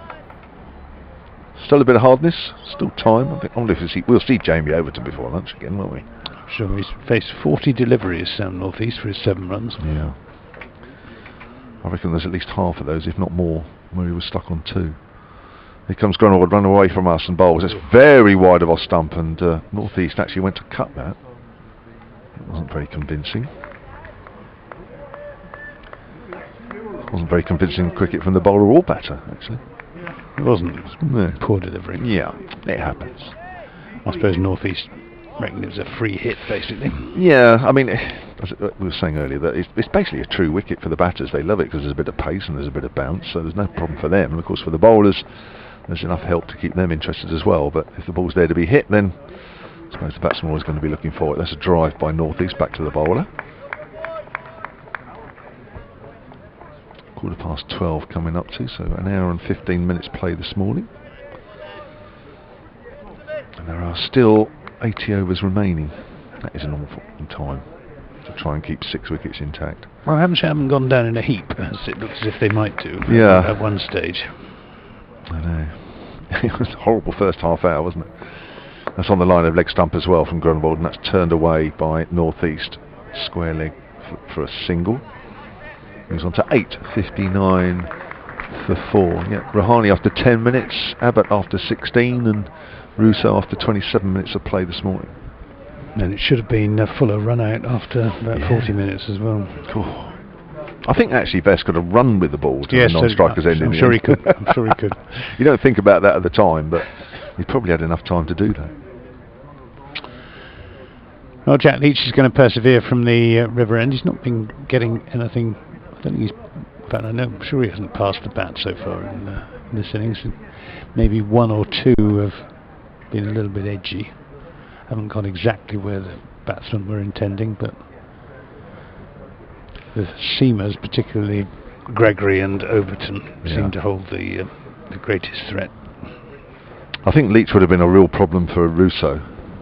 Yeah. With the rough outside the off stump, but of course he hasn't got that luxury, and Hampshire haven't got any more left-handers to come in. So, you know, there's the odd one that turns a bit there, isn't it? But it's playing very similar for Leach as it did on day 2, isn't it? Where there's the odd little bit of turn, but it doesn't seem to really trouble the batsman. And of course, Somerset haven't had many bowlers. Either haven't got any left-arm seamers to rough up that side of the pitch, and the right-arm seamers haven't been bowling around the wicket. So there's not much in the way of rough outside the right-handers off stump for Jack Leach to aim at. He's got a silly point now, as well as the 2 slips. In and bowls, and North East just plays that up to Azhar Ali at mid-on. There's Tom Banton under the helmet at silly point. We've also got a short extra cover as a catching position. Tom Abel with his hands on his knees. Leach is in and bowls, and Abel will do the fielding. Claps in appreciation of that delivery from Jack Leach. Somerset have got to be patient. You can't count on these Hampshire batsmen giving it away in the way that one or two of the earlier players have done, as that's played up to Azhar Ali at mid-on. It's a quiet passage of play. Somerset plugging away, Fuller and North East defending. Leach bowls, and North East turns this into a gap on the onside and will take a single. 60 for 4. He moves on to 9. Could be a long afternoon if these two stay together. Yeah, there's another spell from Jamie Overton yet, isn't it, before the break? That's going to be a testing time. Leach then to Fuller, still with the same close catches, and he's stumped. He should have been.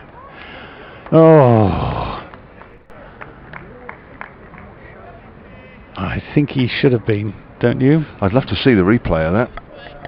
Did he take it cleanly, Davis? I don't think he did. But Fuller was definitely out of his ground. Yeah, just tried to work it away on the onside, didn't he? And just sort of fell over. Well, not fell over, but leaned over. And really, with the ball passing the bat, you haven't really got enough time to turn around and get the bat behind the line. And somehow he did. So Davis can't have taken that cleanly. Leach in and bowls. Fuller stretches forward, this time keeping his back foot firmly in his crease. Well, maybe a miss stumping there. I'll have a look and consult colleagues in the press box when my commentary stint is over. This Kit can enlighten us.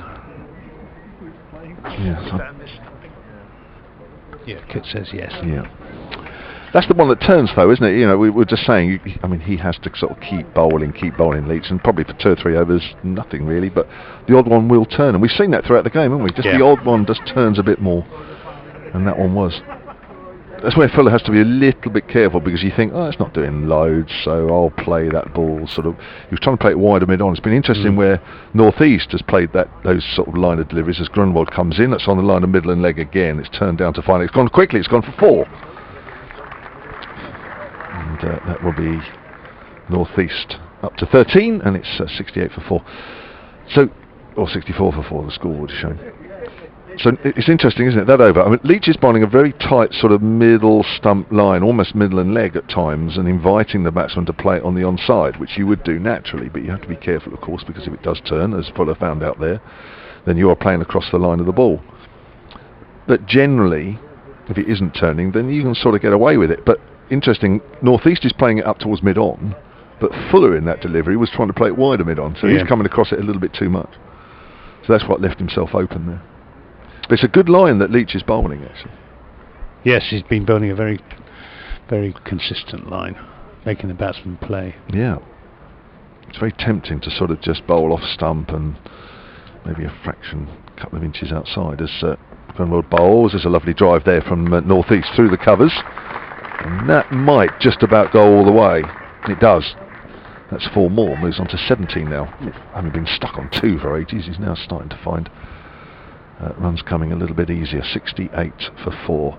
So you just have to be a little bit careful, isn't it? I mean, where Leach is quite happy for the batsman to play it on the onside, because he knows that every now and then one will turn and it will create a problem. Ian East at Somerset Sports says, really would love Hampshire to ring the changes for Saturday's game. Season is over in this format. He's given up, Ian. Can't go down, which is true. I think actually Dave Allen made the point, who commentates at home games with us as Grunwald comes in. That's wrapped on the pad. It's definitely going down, and it's going down towards fine leg anyway. That'll be a leg by, 69 for 4. I think Dave Allen made the point earlier, when Hampshire won their 3rd game, I don't think any side in Division 1's ever gone down, having won 3 games. And of course it was one right? side. Yeah, I think it was. I think that's what he said. So I think you're right. I think, well, let's hope Hampshire don't go through the rest of the season and not win a game, but anyway.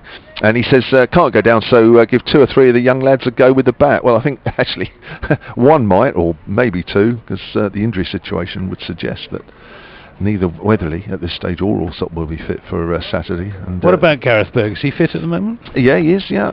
I mean, he might get a game as well. I mean, there's several players on the fringes like Gareth Berg. It's just that Hampshire have decided that they wanted a bowling attack that with Fuller that just gave a bit more of a front line. Oh, it's an inside edge driving. It's gone very close to the leg stump, and it's gone very quickly down to fine leg for 4. Fuller got lucky there, moves on to 25, 73 for 4. I think Hampshire felt that they needed to give Abbott and Edwards a bit more support, and Fuller bowling a little bit quicker and a little bit more bounce.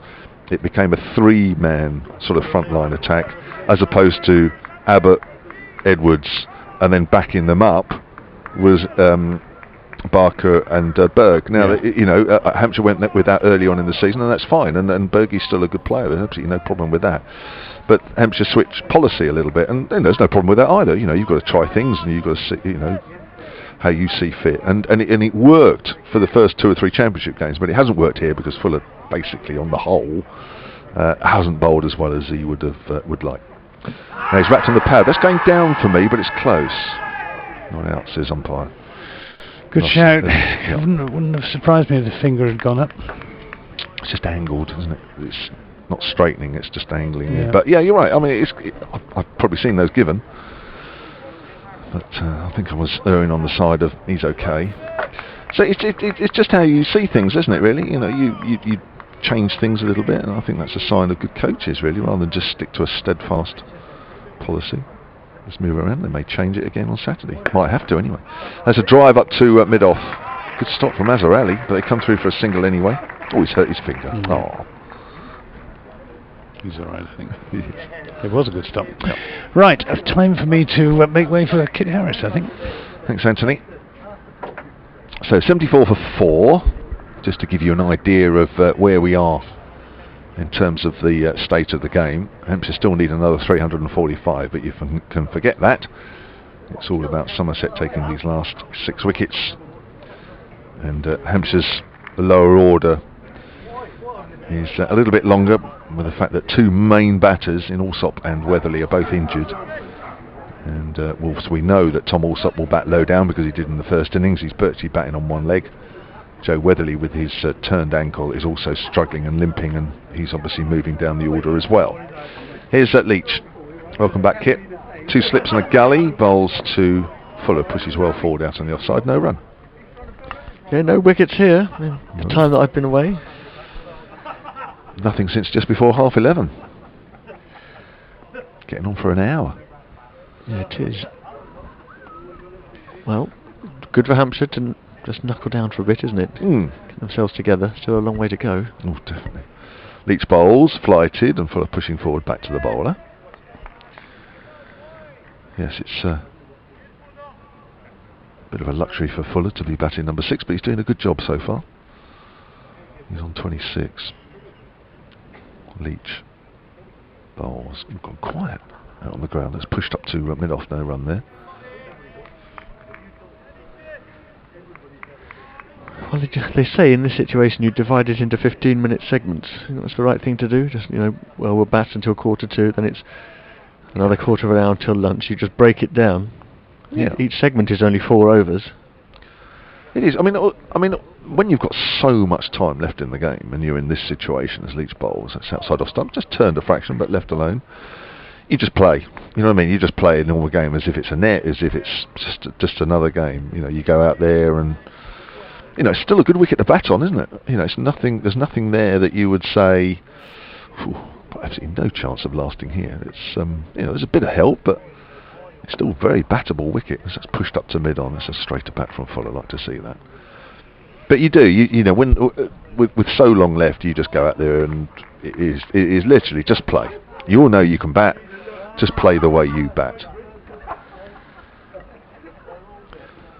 Here's Leach bowls, and Fuller gets a thick inside edge. Wants a single, but there isn't one as it goes out to square leg. Even if Hampshire happen to make it through to lunch, another 35 minutes, it's still a very good morning for Somerset because they got 3 of the 9 wickets they need today. In the 20 minutes since, 25 minutes since I went off air at 12 o'clock, only 1 more wicket has fallen in the whole of the division, and that's at Canterbury. Warwickshire have saved the follow-on. Must have about 70 overs left there. Kent 585 for 7, Warwickshire 443 for 5. The good news, stats fans, is that Dom Sibley is still there, not out 239. Can I just say that sounds an incredibly boring game? Unless you're related to Dominic Sibley. Yes. It's quite nice to watch it from afar on the text service on the BBC Sport app, actually, because then you can take an interest in his 300 without having to watch it. Grunewald next ball, just seaming in a little from outside off. North-east leaves it comfortably alone. It's one of my biggest fears, actually, of going to Canterbury last game of the season and then producing another flat one like they usually do, and seeing a game like that, because it really worries me that if I'd be comatose by now trying to commentate. Yeah, absolutely. Well, there's no reason for either side to try and force the result, even if they found a way to do it. All Warwickshire can do is bat all day. Grunewald bowls a fuller ball this time, nice and accurate. Good length, northeast forward this time in defence. You'd have to set 7 and over at least as a declaration. In fact, no captain, even if they got together. I mean, you might do it at the end of the season if sides need points, but you'd have to say, do you know what? You're not going to chase anything less than 7 and over on this pitch. Otherwise, there's no chance of bowling anybody out. Yeah, when you declare at 585, it's because you think your only chance is to win by an innings. Grunewald's next ball straight, and this time turned to Bartlett off northeast's hip. No run to square leg. Once the opposition as Warwickshire were, once the opposition get to 341 for 2, you think, well, okay, that's the end of that then. Bonus points long since gone because they're in the 165th over. Wow. But, watching updates every few minutes or so to see Sibley's inexorable progress, that's nice. Ooh. Very, very wide ball, this one from Grunewald tried to roll the fingers over it. I think it just came out a bit wrong. Definite 1 day wide, but it goes in the scorebook here as a dot. Tried something different there, didn't he? England are 170 for 1 now, with 24 overs left. Bairstow not out 82. It's making superb progress now against New Zealand so far. Grunewald's next ball, outside off, there for the drive. There is the drive. Azhar Ali fields it at mid-off. That initial sort of burst with the second new ball, obviously last night helped with the 4 overs, but this morning it's virtually a new ball, isn't it, really? Yeah, it causes problems, and it has done all the game, but as the ball starts to get softer and go through the overs, it never quite, especially if somebody's in now, which North East is and Fuller is to a point, batting does become a little bit easier, doesn't it? And just the one slip to reflect that now. Next ball is full, looking for the LBW. Oh, and it's a rare misfield from Lewis Gregory. He dives over the ball at mid-on. It was driven to him, and it's gone for 4. A nice lucky one for North East. Somerset had 3 or 4 of those when they were batting. It's good to see someone on the other side profiting from Somerset's bad luck on that occasion. North East goes to 21. That's spoiled the tidy maiden that Grunewald would otherwise have bowled. 78 for 4, Hampshire. Still need 340 more to win, theoretically at least. 50 partnership between these two, scoring at just over 3 and over. Kevin, can you smell it? I can smell hot food. Have we actually got some hot food for a change? I can smell hot food. Right, we may need to play War Rocket Gibson here to go and snatch it all up before the written press. I know, they don't waste much time here, do they? There's only 4 of them in there. Oh, that's right, there'll be plenty then. We'll be alright. There never is there? The 2 local Somerset press guys pick everything up, don't they? There was no Emily today, and she was guzzling down half the food as well, so she's not here. That's pushed up to mid-off by Fuller, start of a new over from Jack Leach. It's all been cold food so far. Emily at least has to gobble down the food because she's a professional sportswoman, so she's a little power pack of a creature. She's got to keep herself fit, but how much... You'll be alright. Always turned outside off stump, but Fuller's leaving alone. How many joules do you need to hit a keyboard all day? You'll be alright. You'll get plenty, don't worry. Okay. Yes, if you say so. Yeah. I was told, I don't know, this is not mine, because I don't know anything about food, but the sandwiches are being pulled out the freezer each day or something like that and thawed. I must admit, sandwich is a sandwich to me, but the fact it's hot, I'm quite enthusiastic. Left alone outside the off stump once more by Fuller. It's like Leach has just changed his line a fraction this over. Well, you get in there in 10 minutes, don't you? So if you could bring something back and just put it there. Would you like me to? That would be lovely. At least I can smell it, even if I don't get to eat it till it's cold at 1 o'clock. I'll do that for you, of course I will. Let's push back to the bowler. Off the front foot by Fuller, who remains on 26. He's done a good job for his side here today. He was nearly run out very early on in his innings, but other than that, he's done a very good job. He's batted very responsibly. Yeah, he has. Has got a bit easier as well. Yeah. I think once you get in, isn't it? It begins to look easy, doesn't it? Once batsmen sort of get in, and as Fuller pushes forward, make sure he covers up well there and plays it on the onside this time. But we'll see Bess in a little bit, I should think. Yes, I think you're right. In fact, as I crane my head round the side of the commentary box to see what he's doing at backward point, he's warming up now. Yeah. Could have an all-spin attack for a little while, and then I'm sure Overton will have a little go. Outside off stump again, left alone by Fuller. Definitely looked as though Leach had just moved his line over towards off stump, middle and off in that over, because we saw a few more leaves, didn't we? And it is going to be Bess. The cap comes off. Grunewald is sent away to mid-off. Now, I woke up this morning with this funny feeling that Bess was going to get 5 wickets. I thought he bowled a bit better than Leach in the first innings. Initially, he was expensive. He bowled 4 overs for 21 and a little bit short now and then. But as he continued through his spell, got better and better, and you can see the crowd are very keen to see him bowl this morning. They are.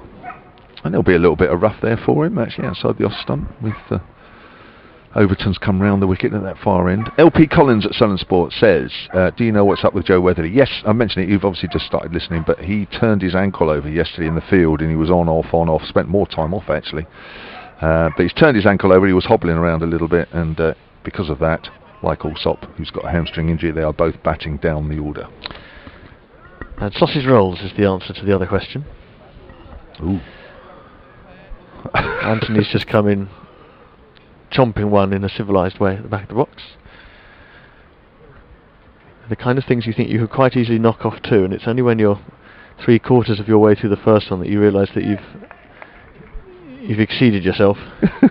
Right, Bess, starting off then from the Somerset Pavilion end, first one all dear down the leg side, misses the batsman and the keeper, and there are going to be some byes here. There's a long chase, and unfortunately Leach can't make it. So 4 byes to start with. Well, it did turn, there was that. It was a bit too leg side, genuine loosener from Dominic Bess. It was. 82 for 4 Hampshire, it's the 15th extra, well batted. North East and Fuller. Their partnership now worth 54.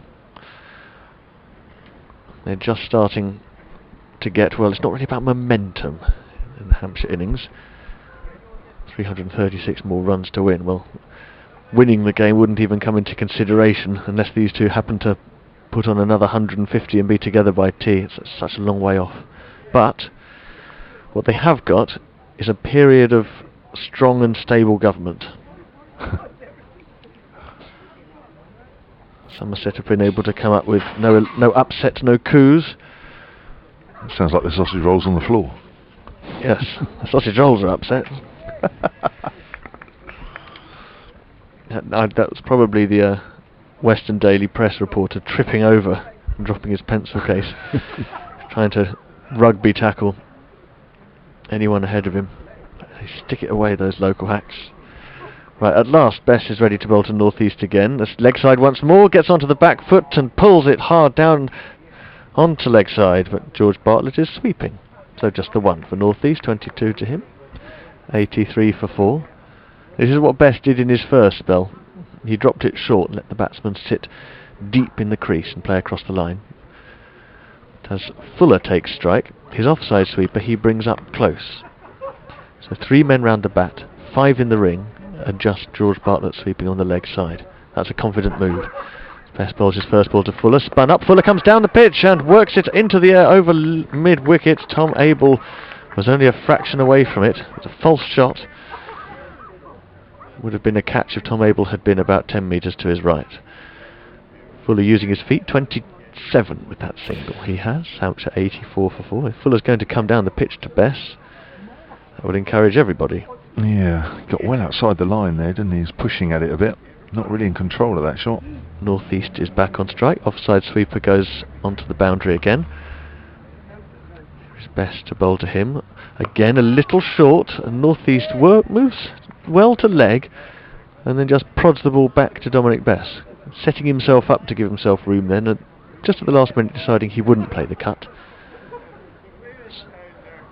Batted it back to the bowler tamely. Bess again, tossed up this time, flicked away off his pads, forward a square. George Bartlett into the action on the onside boundary yet again. North East rotates the scoreboard, or at least the numbers on the scoreboard. 23, 3 singles in the over so far. 85 for 4. Here is Fuller back on strike. Hasn't quite landed one in the right areas, is he, Bess? Finding his length, isn't he, at the moment? And that's a touch full, but great line. And Fuller lunges forward defensively there. So Bess has conceded 3 off a so-so first over, but certainly one which suggested he's going to find his rhythm, because he was getting some nice shape away from the bat. 85 for 4 Hampshire, 333 runs from a victory in name only at the moment. Yeah, whatever happens in these next 25 minutes or so, it's certainly a session that Somerset will be happy with. 3 wickets.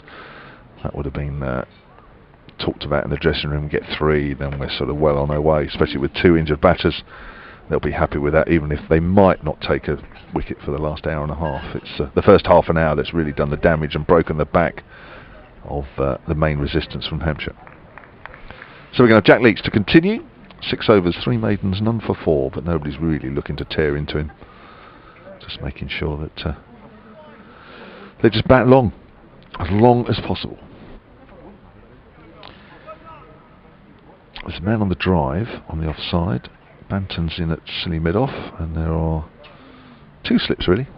Not quite a gully, he's very fine. Oh, it's an inside edge! Oh, sorry, a leading edge, and I think it's carried. North East are looking at the square leg umpire who says yes, it has carried, and North East goes for 23. Just turned the face of the bat, trying to play it on the onside. Abel, the catcher, and that's a very good catch, inches off the ground. 85 for 5. Yep, that's the fielder that you want in that situation. It just looked initially as though the ball would die on Abel, just hit the ground before he could reach it, but sometimes he feels as though he's made of rubber. He just bounced forward full stretch and seemed to extend his arms an extra foot. If that isn't a slightly bizarre metaphor. Well, North East has gone just as I was saying that Hampshire had knuckled down well. They are back in the mire. 85 for 5. That brings to an end a promising partnership, and once again it's all eyes craning towards the Andy Caddick Pavilion now to see who is going to be sent out. Well, all I can tell you at this moment is that it is not a white man. And, I rather fancy that's Keith Barker coming out to bat at number 7. And, well, number 7, if you take into consideration all the various injuries and changes in position, actually Keith Barker coming out to bat at number 11 is a perfectly suitable situation for him to play, and he did bat very well in the first innings. Yeah, he did. What did he get? He got 38 in the first innings before he was caught behind off Jamie Overton.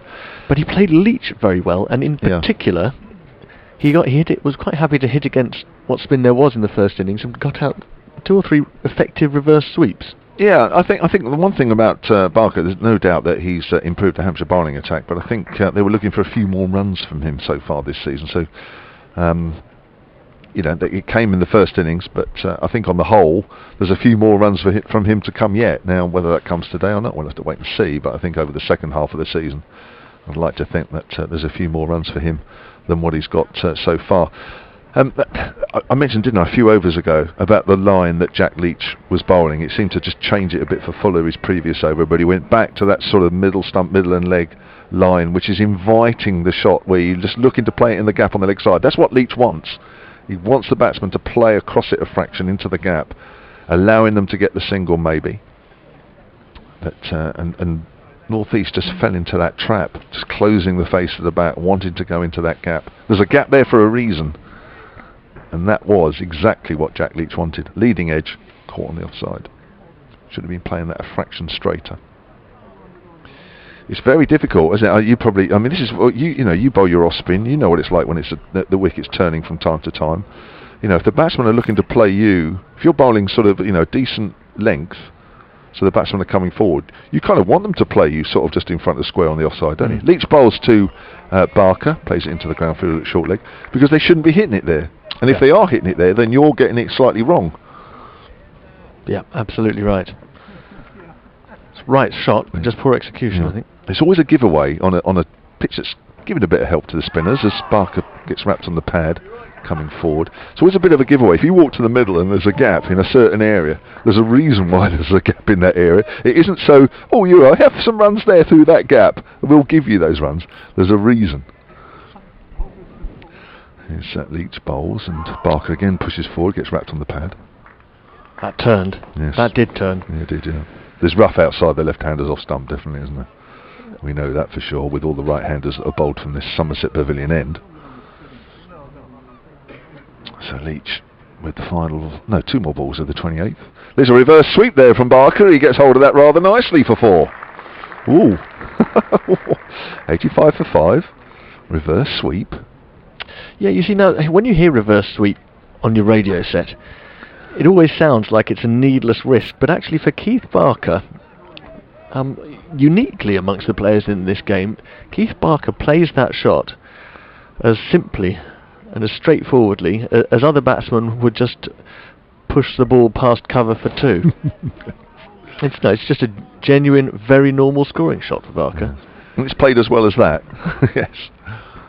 Here's Leach again. Barker pushes forward, gets it on the bat into the ground, fielded at short leg. That is the end of the over. Barker is showing no score, but of course he's got 4.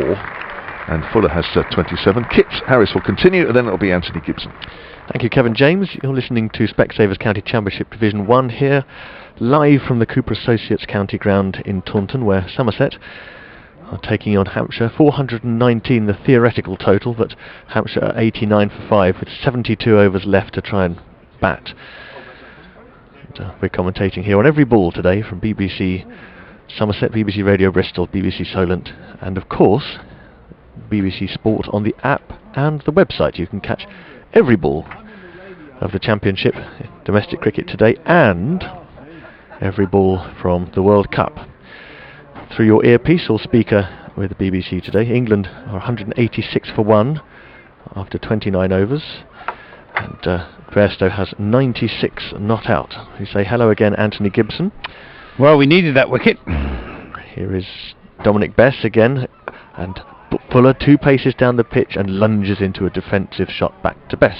It was just beginning to prosper, that partnership between North East and Fuller, and full marks to North East for getting his head down and really gutsing it out for Hampshire.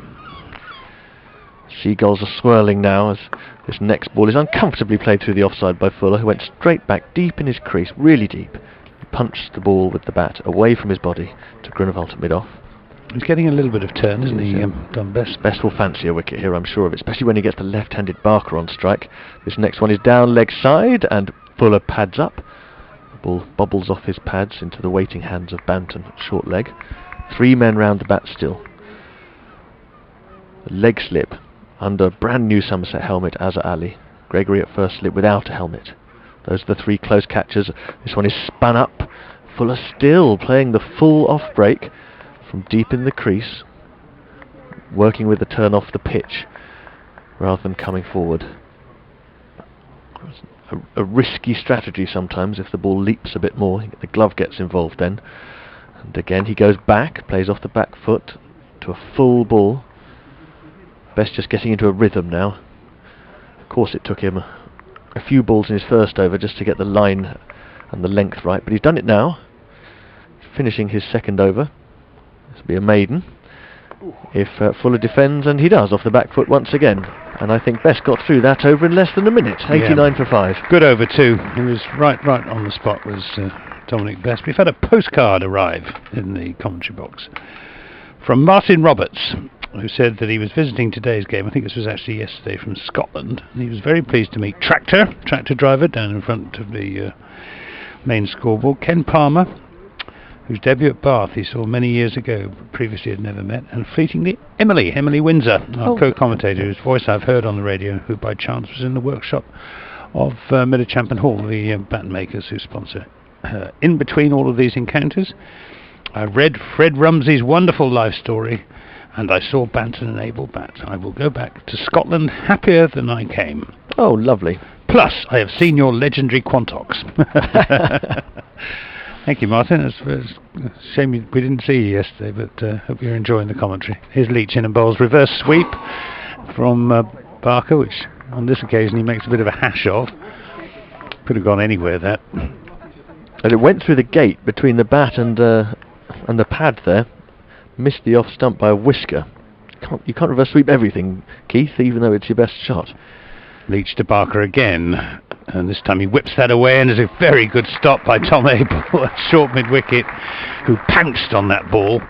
It seemed to be going past him to his left, and he flung himself at it and got both hands to it, stunned it into the turf. Brilliant piece of fielding.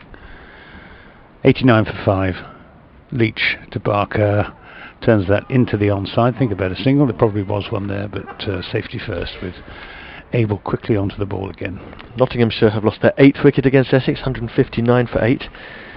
Looks like a rather interesting over there, because Aaron Beard bowled an over that went for 18 and included 5 wides, 3 fours and the wicket of Moores. Meanwhile, at the other end, Simon Harmer, 30 overs, 20 maidens, 3 for 23. Lovely.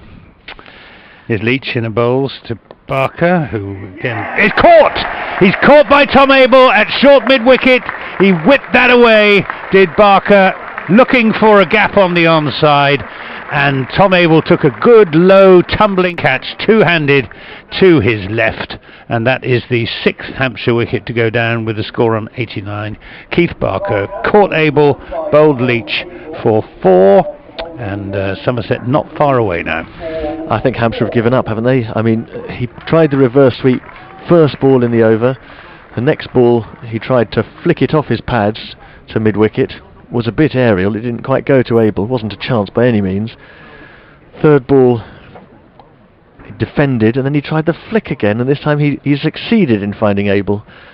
And, well, the other point is, at number 7, out came Keith Barker. Now, according to the injury rules, if you've been off the field as a batsman when your side is fielding for a certain amount of time, if you hit that target time, you're not allowed to come back in the top 6.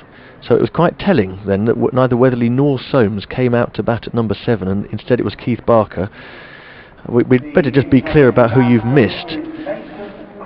So, there are 6 wickets down, and those batsmen are Soames, Rahane, Northeast, Russo, Barker and Abbott. So the ones you still have left to come are Allsop, Weatherly, Crane and Edwards, and number 8 is Crane. That's right. Mason Crane, who got some... How many runs did he get in the first innings? 18. Last man out, in fact. Caught in the slips of Lewis Gregory. And, well, he's got a job to do. But another important wicket, another big wicket for Somerset. He's a more than useful player, Keith Barker. But I must say, I rather agree with you, Kit, the way he approached his task, with the reverse sweeps and looking to play the ball away through the onside, suggests that Hampshire have come to regard this as pretty much a lost cause. In which case, the only course of action that's open to them now that is sensible is not, I always think in this case anyway, Anthony, is not to play your shots, get it done, get on the coach and get recuperating for the next game, but to treat it as a prolonged opportunity to have a net, set themselves a target to get to or amount of time to bat. All right, let's see if we can recover 89 for 6, try and get up to 200. I mean, give yourself a job to do. Not sure that the batsman sitting in the pavilion already out would agree with that. I think they'd be quite happy to be on the coach. Here's Leach then, bowls to Crane, who stretches forward in defence and plays it back up a pitch. Well, one or two of the shots we've seen this morning were let's get on the bus and get home as soon as possible shots. I mean, I see that certainly Weatherly and Allsop won't have that view. Leach bowls full length and dug out by Mason Crane. End of another successful Jack Leach over. He's bowled 8 overs, 3 maidens, 2 wickets now for 8 runs, and he's doing exactly the job that his captain would have asked of him, aided and abetted by the captain, Tom Abel, who's taken both the catches to give Jack Leach his wickets. Update from the World Cup, where England are now through 30 overs. 3 things to tell you about it. Root is out for 24, so 198 for 2. Bairstow is not out with a square 100. Very nice for him. And contrary to what they chose to do in the India game batting first, England have sent Butler in at 4. Next ball is a full toss, comes down to it, Fuller, and smashes it over mid-wicket, half pull, half drive for 4. Best just got that one slightly wrong, and Fuller's decided he is going to play his shots. 31 he has now, Hampshire 83 for 6. Best got it a bit wrong that time. He doesn't tend to do it twice, and now we're back to full ball defended from deep in the crease off the back foot by Fuller. In that India game when England batted first, Morgan came in, then Stokes, then Butler, and Butler didn't really have very much time to do anything much. Now they put him in at 4 with 20 overs to go. It could be very different. Next ball is driven beautifully through the offside, and I think that's going to be 4 as well. It is indeed. Best just gave Fuller a bit more width, inviting the drive, and Fuller's RSVP was by return of post. 35 now to Fuller, 97 for 6, Hampshire. And, with this talk of going home on the coach and sticking around, it could well be that Hampshire have decided that it's actually 8 down if they figure that making Weatherly and Allsop bat is counterproductive with their injuries they're carrying. Best ball's Fuller this time to Fuller. Like the fact he's giving the ball some air. Every time he gets hit for 4, he tosses it up a bit more, Dominic Bess, which is a very mature thing to do. Yeah. But Fuller wasn't to be tempted that time, and now he said, I love that. You see, now Bess is sending out a fielder towards Cow corner, going to bowl right arm round the wicket to Fuller, tosses it up, and Fuller hits it in the air, 1 bounce to mid wicket. Fuller's just going to go for things here, I think. Play his shots a bit. Does so far seem that Hampshire have decided not to do much, and oh dear, Fuller came forward, decided to take a couple of steps down the pitch and is bowled. He yorked himself, I think, in the end. Best just tossed it up. Fuller thought he'd go over the top, decided at the last minute to block it. The ball went under his bat and straight onto middle and off stumps, and Best has a deserved breakthrough. He has bowled well. 3 overs, 1 for 11, and Hampshire now, well, it's all but done. 97 for 7, and if we see Edwards coming out to bat next, I would take that as a sign that the 2 injured batsmen won't be coming out, Anthony. Good piece of bowling by Tom Best, going round the wicket, aiming at the little bit of rough there is outside the right-hander's off stump, and he got that one to turn back between bat and pad.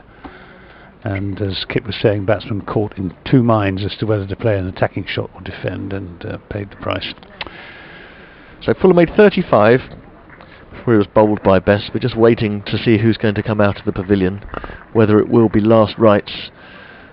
I think really Hampshire are going to need to apply the last rights to their last wrongs. And it is indeed Fidel Edwards coming out of the pavilion now rather slowly, and yeah, as I say, I would take that as a sign that Hampshire have thrown in the towel. Certainly Allsop's hamstring injury made it very difficult for him to bat in the first innings. Why risk it? And Weatherly turned his ankle over yesterday, must have come up pretty bruised today, because again I don't think we're going to see him batting. So my suspicion is this is the last stand. Crane and Edwards both on 0, 97 for 7 with 2 other batsmen injured, and still 321 short of the target set.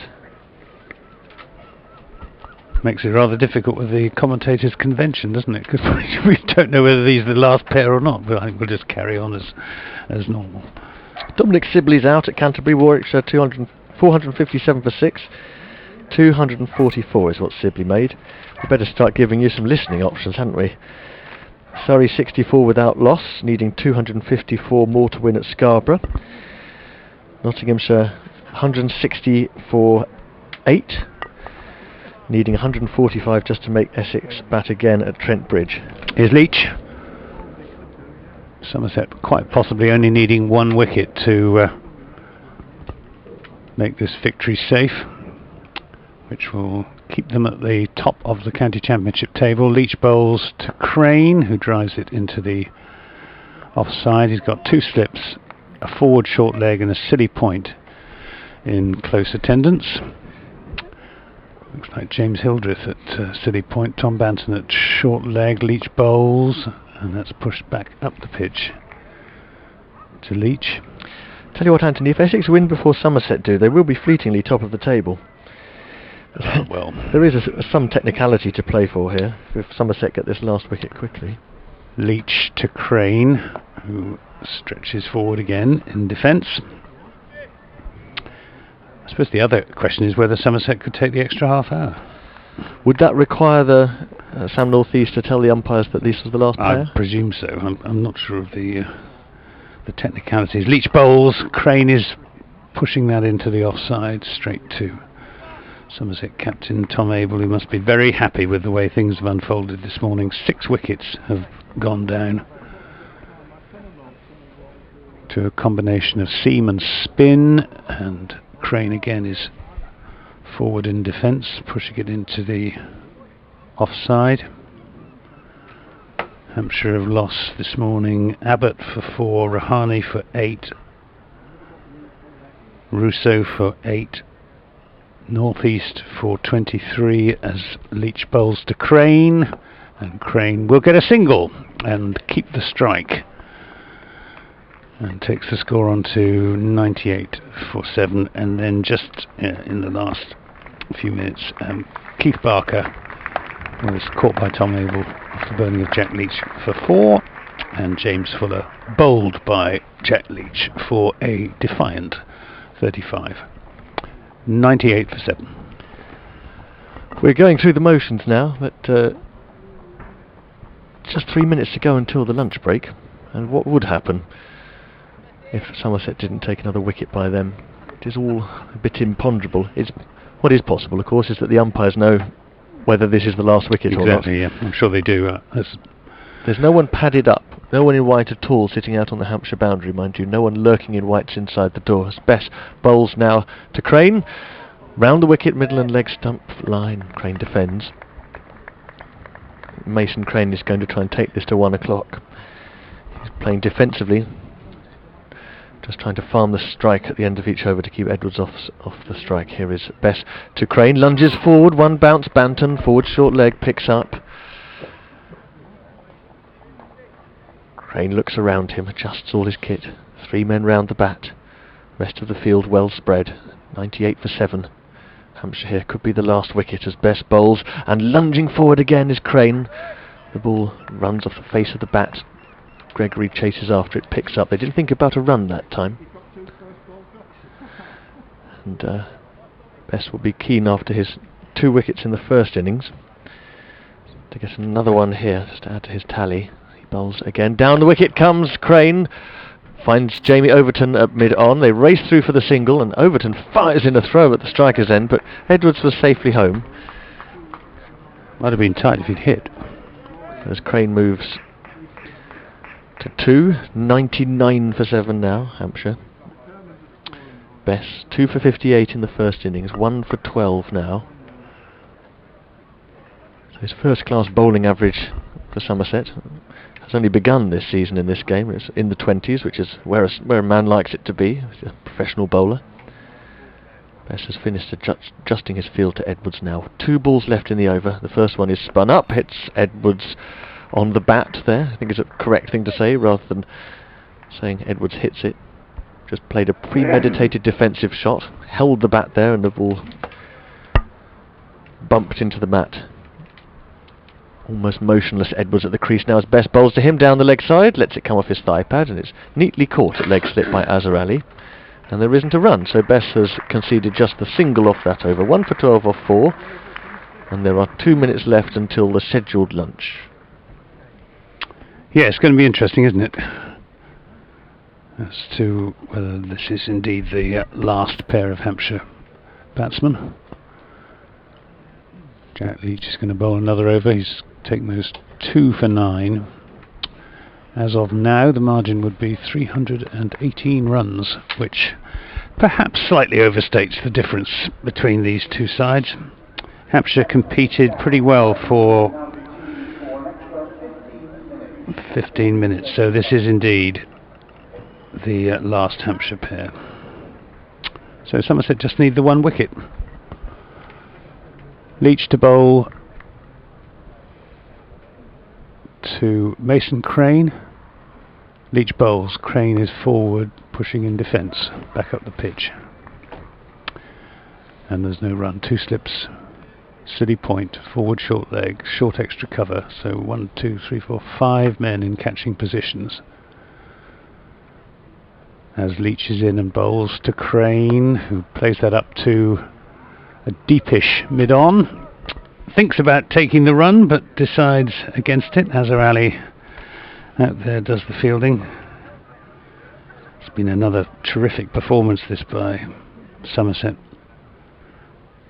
Leach bowls, and Crane is down the pitch. This time does take the single, with still 3 balls of this over for Mason Crane to face, and the 100 is up. That's the ripple of applause you can hear around the ground. 100 for 7, and effectively it's 100 for 9, we think, because the extra quarter of an hour has been taken.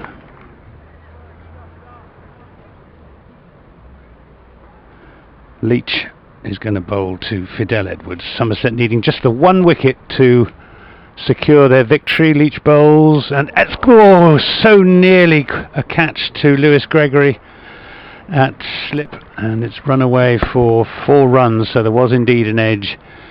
And well, not sure whether Stephen Davis shouldn't have maybe caught that. Gregory stands very fine at first slip. I often wonder to what extent Davis will obscure his view, especially to an edge that goes to his left hand side, as that one did. So nearly the coup de grace. In the end it's 4 runs, so it's Jack Leach bowling to Fidel Edwards. He's there, he bowls to Edwards, who's bowled! And that is the end of the game, and Somerset have won by 313 runs. They will take 24 points from this game, the maximum points they can take, and they will go, well, rather they will stay at the top of the table. Oh, actually, oh, no, perhaps they're not all going off. And now what's happened here is that they think they've won the game, and some brave Hampshire batsman has decided he's coming out. Is that what's happened? Yes, he is. Oh, he is coming out. Oh dear. Wow. I like that. I like that. That's, well, a, good that's a attitude. memorable piece of commentary. Somerset have won. No, they haven't. But have you ever commentated on 2 Somerset victories in the same day in a county championship match? But yes, they are coming. We've got a limping batsman. I've put on your sheet for you what the points difference will be when Somerset and Essex both win. Oh, right. Because I figured you're only a moment away from reaching. Well, yes, to we'll that have stretched the advantage by 2 points, won't we? Well, what this does provide us with an opportunity to do, now that Kevin James of Solent Sport has updated his FM listeners, is I shall bid you farewell for the game, Anthony. It's been a pleasure being with you. Thank you, Kip. Well, you never know. You never know. You may be back with us after lunch. Isn't it the rule that you now have to stay together forever until these last wickets fall? Well, possibly. I don't know. It's not a rule. It's a convention. Thanks, Kit Harris. And who knows? Kit may still be back after lunch. Which batsman is it? It's Allsop who's come out. So do we assume? I don't know whether we assume that Weatherly's going to bat as well, or whether Weatherly is the more seriously injured of the two. But anyway, confusion worse confounded.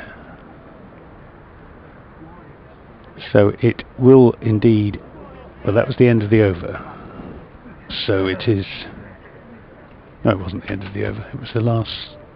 It was the 5th ball of the over, that's right. It was the 2nd ball that Fidel Edwards had faced after Mason Crane had rather unwisely left him with 3 to survive. He managed 1. Right, well this may indeed be the coup de grace. It's Leach to Allsop. He's there and bowls. And there's an appeal for a catch behind, LBW, you name it. Ball goes from pad to Lewis Gregory at first slip, and Jack Leach has his 3rd wicket, 3 for 14 in 10 overs. It'll do his average no harm at all. That set of figures, 104 for 8, Hampshire. That was all a bit strange, wasn't it, Kevin?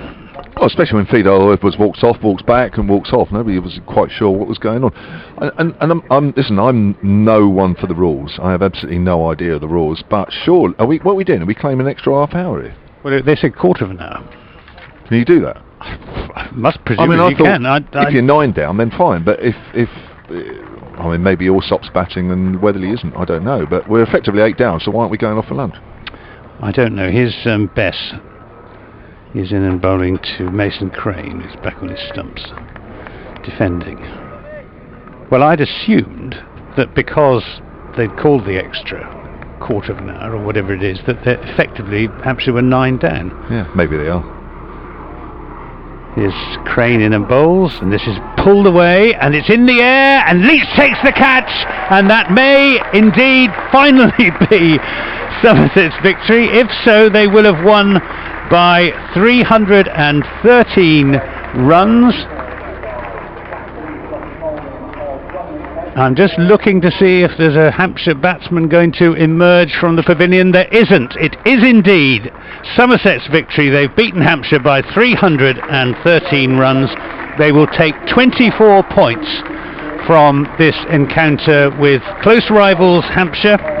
It will mean that, assuming that Essex complete their win against Nottinghamshire, Somerset will have 142 points from 6 wins out of 8 games in Division 1 of the County Championship, and Essex will be in 2nd place with 127 points.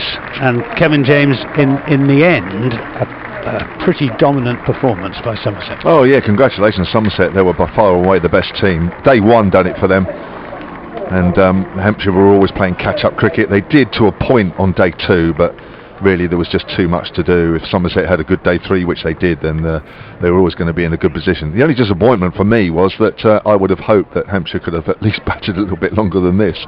There was no reason to think that they couldn't have done, but the momentum was with Somerset, and they've just used it to their advantage. They played really well in this game. It's been tough for Hampshire, and Hampshire have lost for the first time in the championship in 12 outings here on this ground. The last time Hampshire lost a championship game here was back in 1996. I was playing in that, and now I've witnessed this one here today. And wasn't Marcus Trescothick playing in that as well? Yes, he was. He got 100, I think, or something like that. But no, listen, no, you know, Somerset fully deserved. They're top of the table for a reason. They have enough in their side. They've got enough about them to take advantage of any situation, and at the moment they're doing that. And Hampshire, you know, I mentioned earlier, you know, Hampshire's form has just dipped a little, and in this league, you know, when one side is going well and the other isn't, sometimes even a margin of 313 runs is not unusual, because once one side falls away, you know, sides can really climb on that and really dominate, and Somerset have done that. Yep, a terrific performance by Somerset. They bounced back in fine style from the defeat at Chelmsford last week to defeat a very strong Hampshire side, albeit weakened by the injuries to Tom Alsop and Joe Weatherly, but 313 runs, the final margin. The Somerset bowling figures: Lewis Gregory 8 overs, 2 for 20, Jamie Overton 7 overs, 2 for 24, and it was Gregory and Overton who really got the Somerset day off to the perfect start this morning with 3 early wickets. Jack Leach taking advantage of a pitch that was offering him a little bit of help, but nothing too extreme. 10 overs, 3 for 14. Tim Grenevald, none for 23, and Don Bess at the end, 4.2 overs, 2 for 12. So 5 wickets to the Somerset spinners, 5 to the Somerset seamers, and it's all over. And Somerset have won, and they'll be back here on Sunday against Nottinghamshire, bottom of the table Nottinghamshire, with high hopes of recording yet another victory. As it is, that is their 6th victory out of 8 games to go with the Royal London One Day Cup. This has so far been an absolutely magnificent season for Somerset cricket.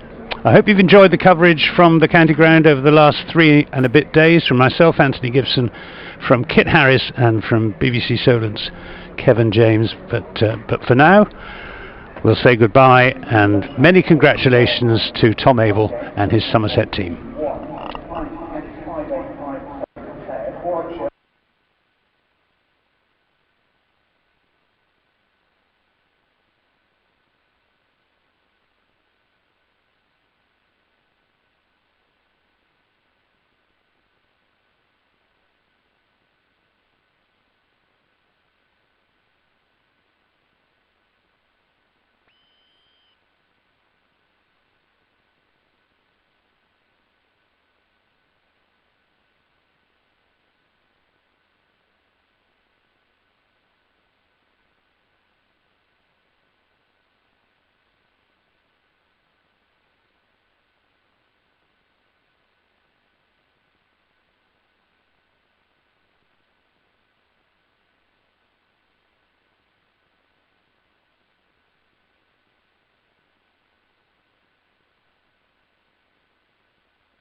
This is Anthony in Taunton. I've got interviews with Tom Abel and Jason Kerr after Somerset's victory over Hampshire today.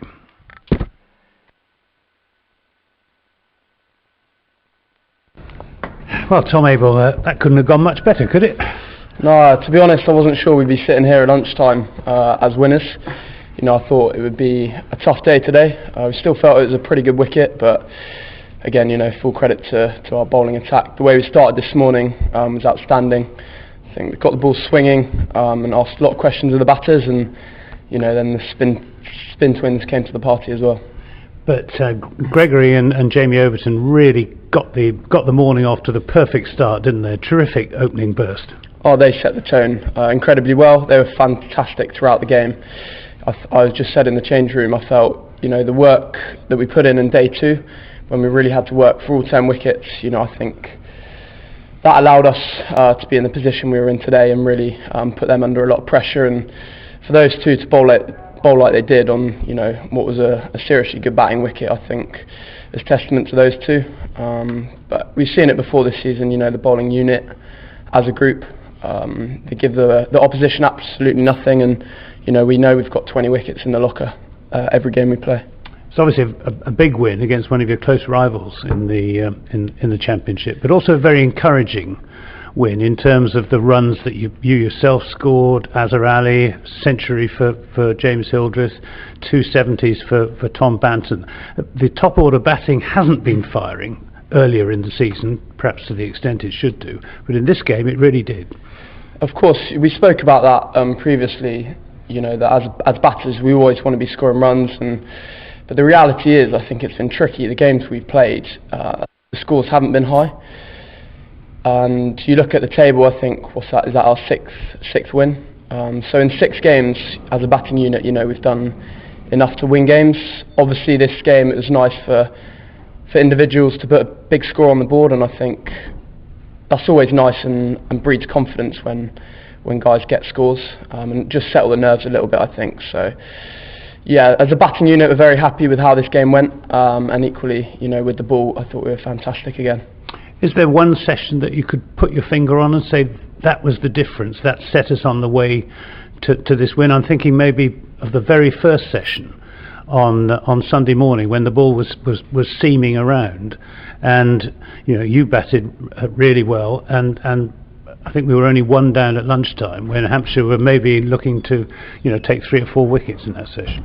Oh, there are a number of periods throughout the game, you know, which you could say were crucial. The biggest thing for me, I think, was day 2, because it was a very good wicket. There wasn't a lot happening, and you know we had to really think hard about how we were going to get the 10 wickets. And again, our bowlers delivered. Of course, on day 1, you know, you want to get off to a good start, and Hildy was exceptional. He really sort of took it by the scruff of the neck and wrestled the momentum back in our favour.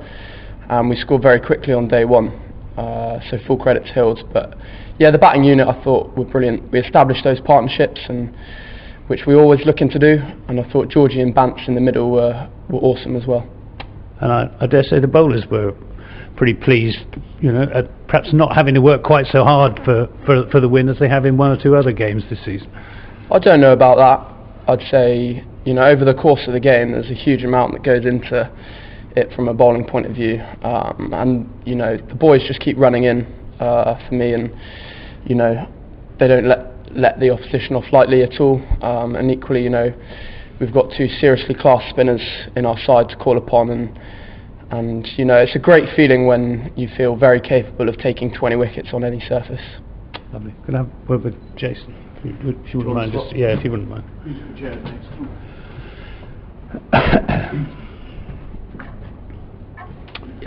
Well, Jason Kerr, the Somerset win machine seems to be firing on all cylinders now.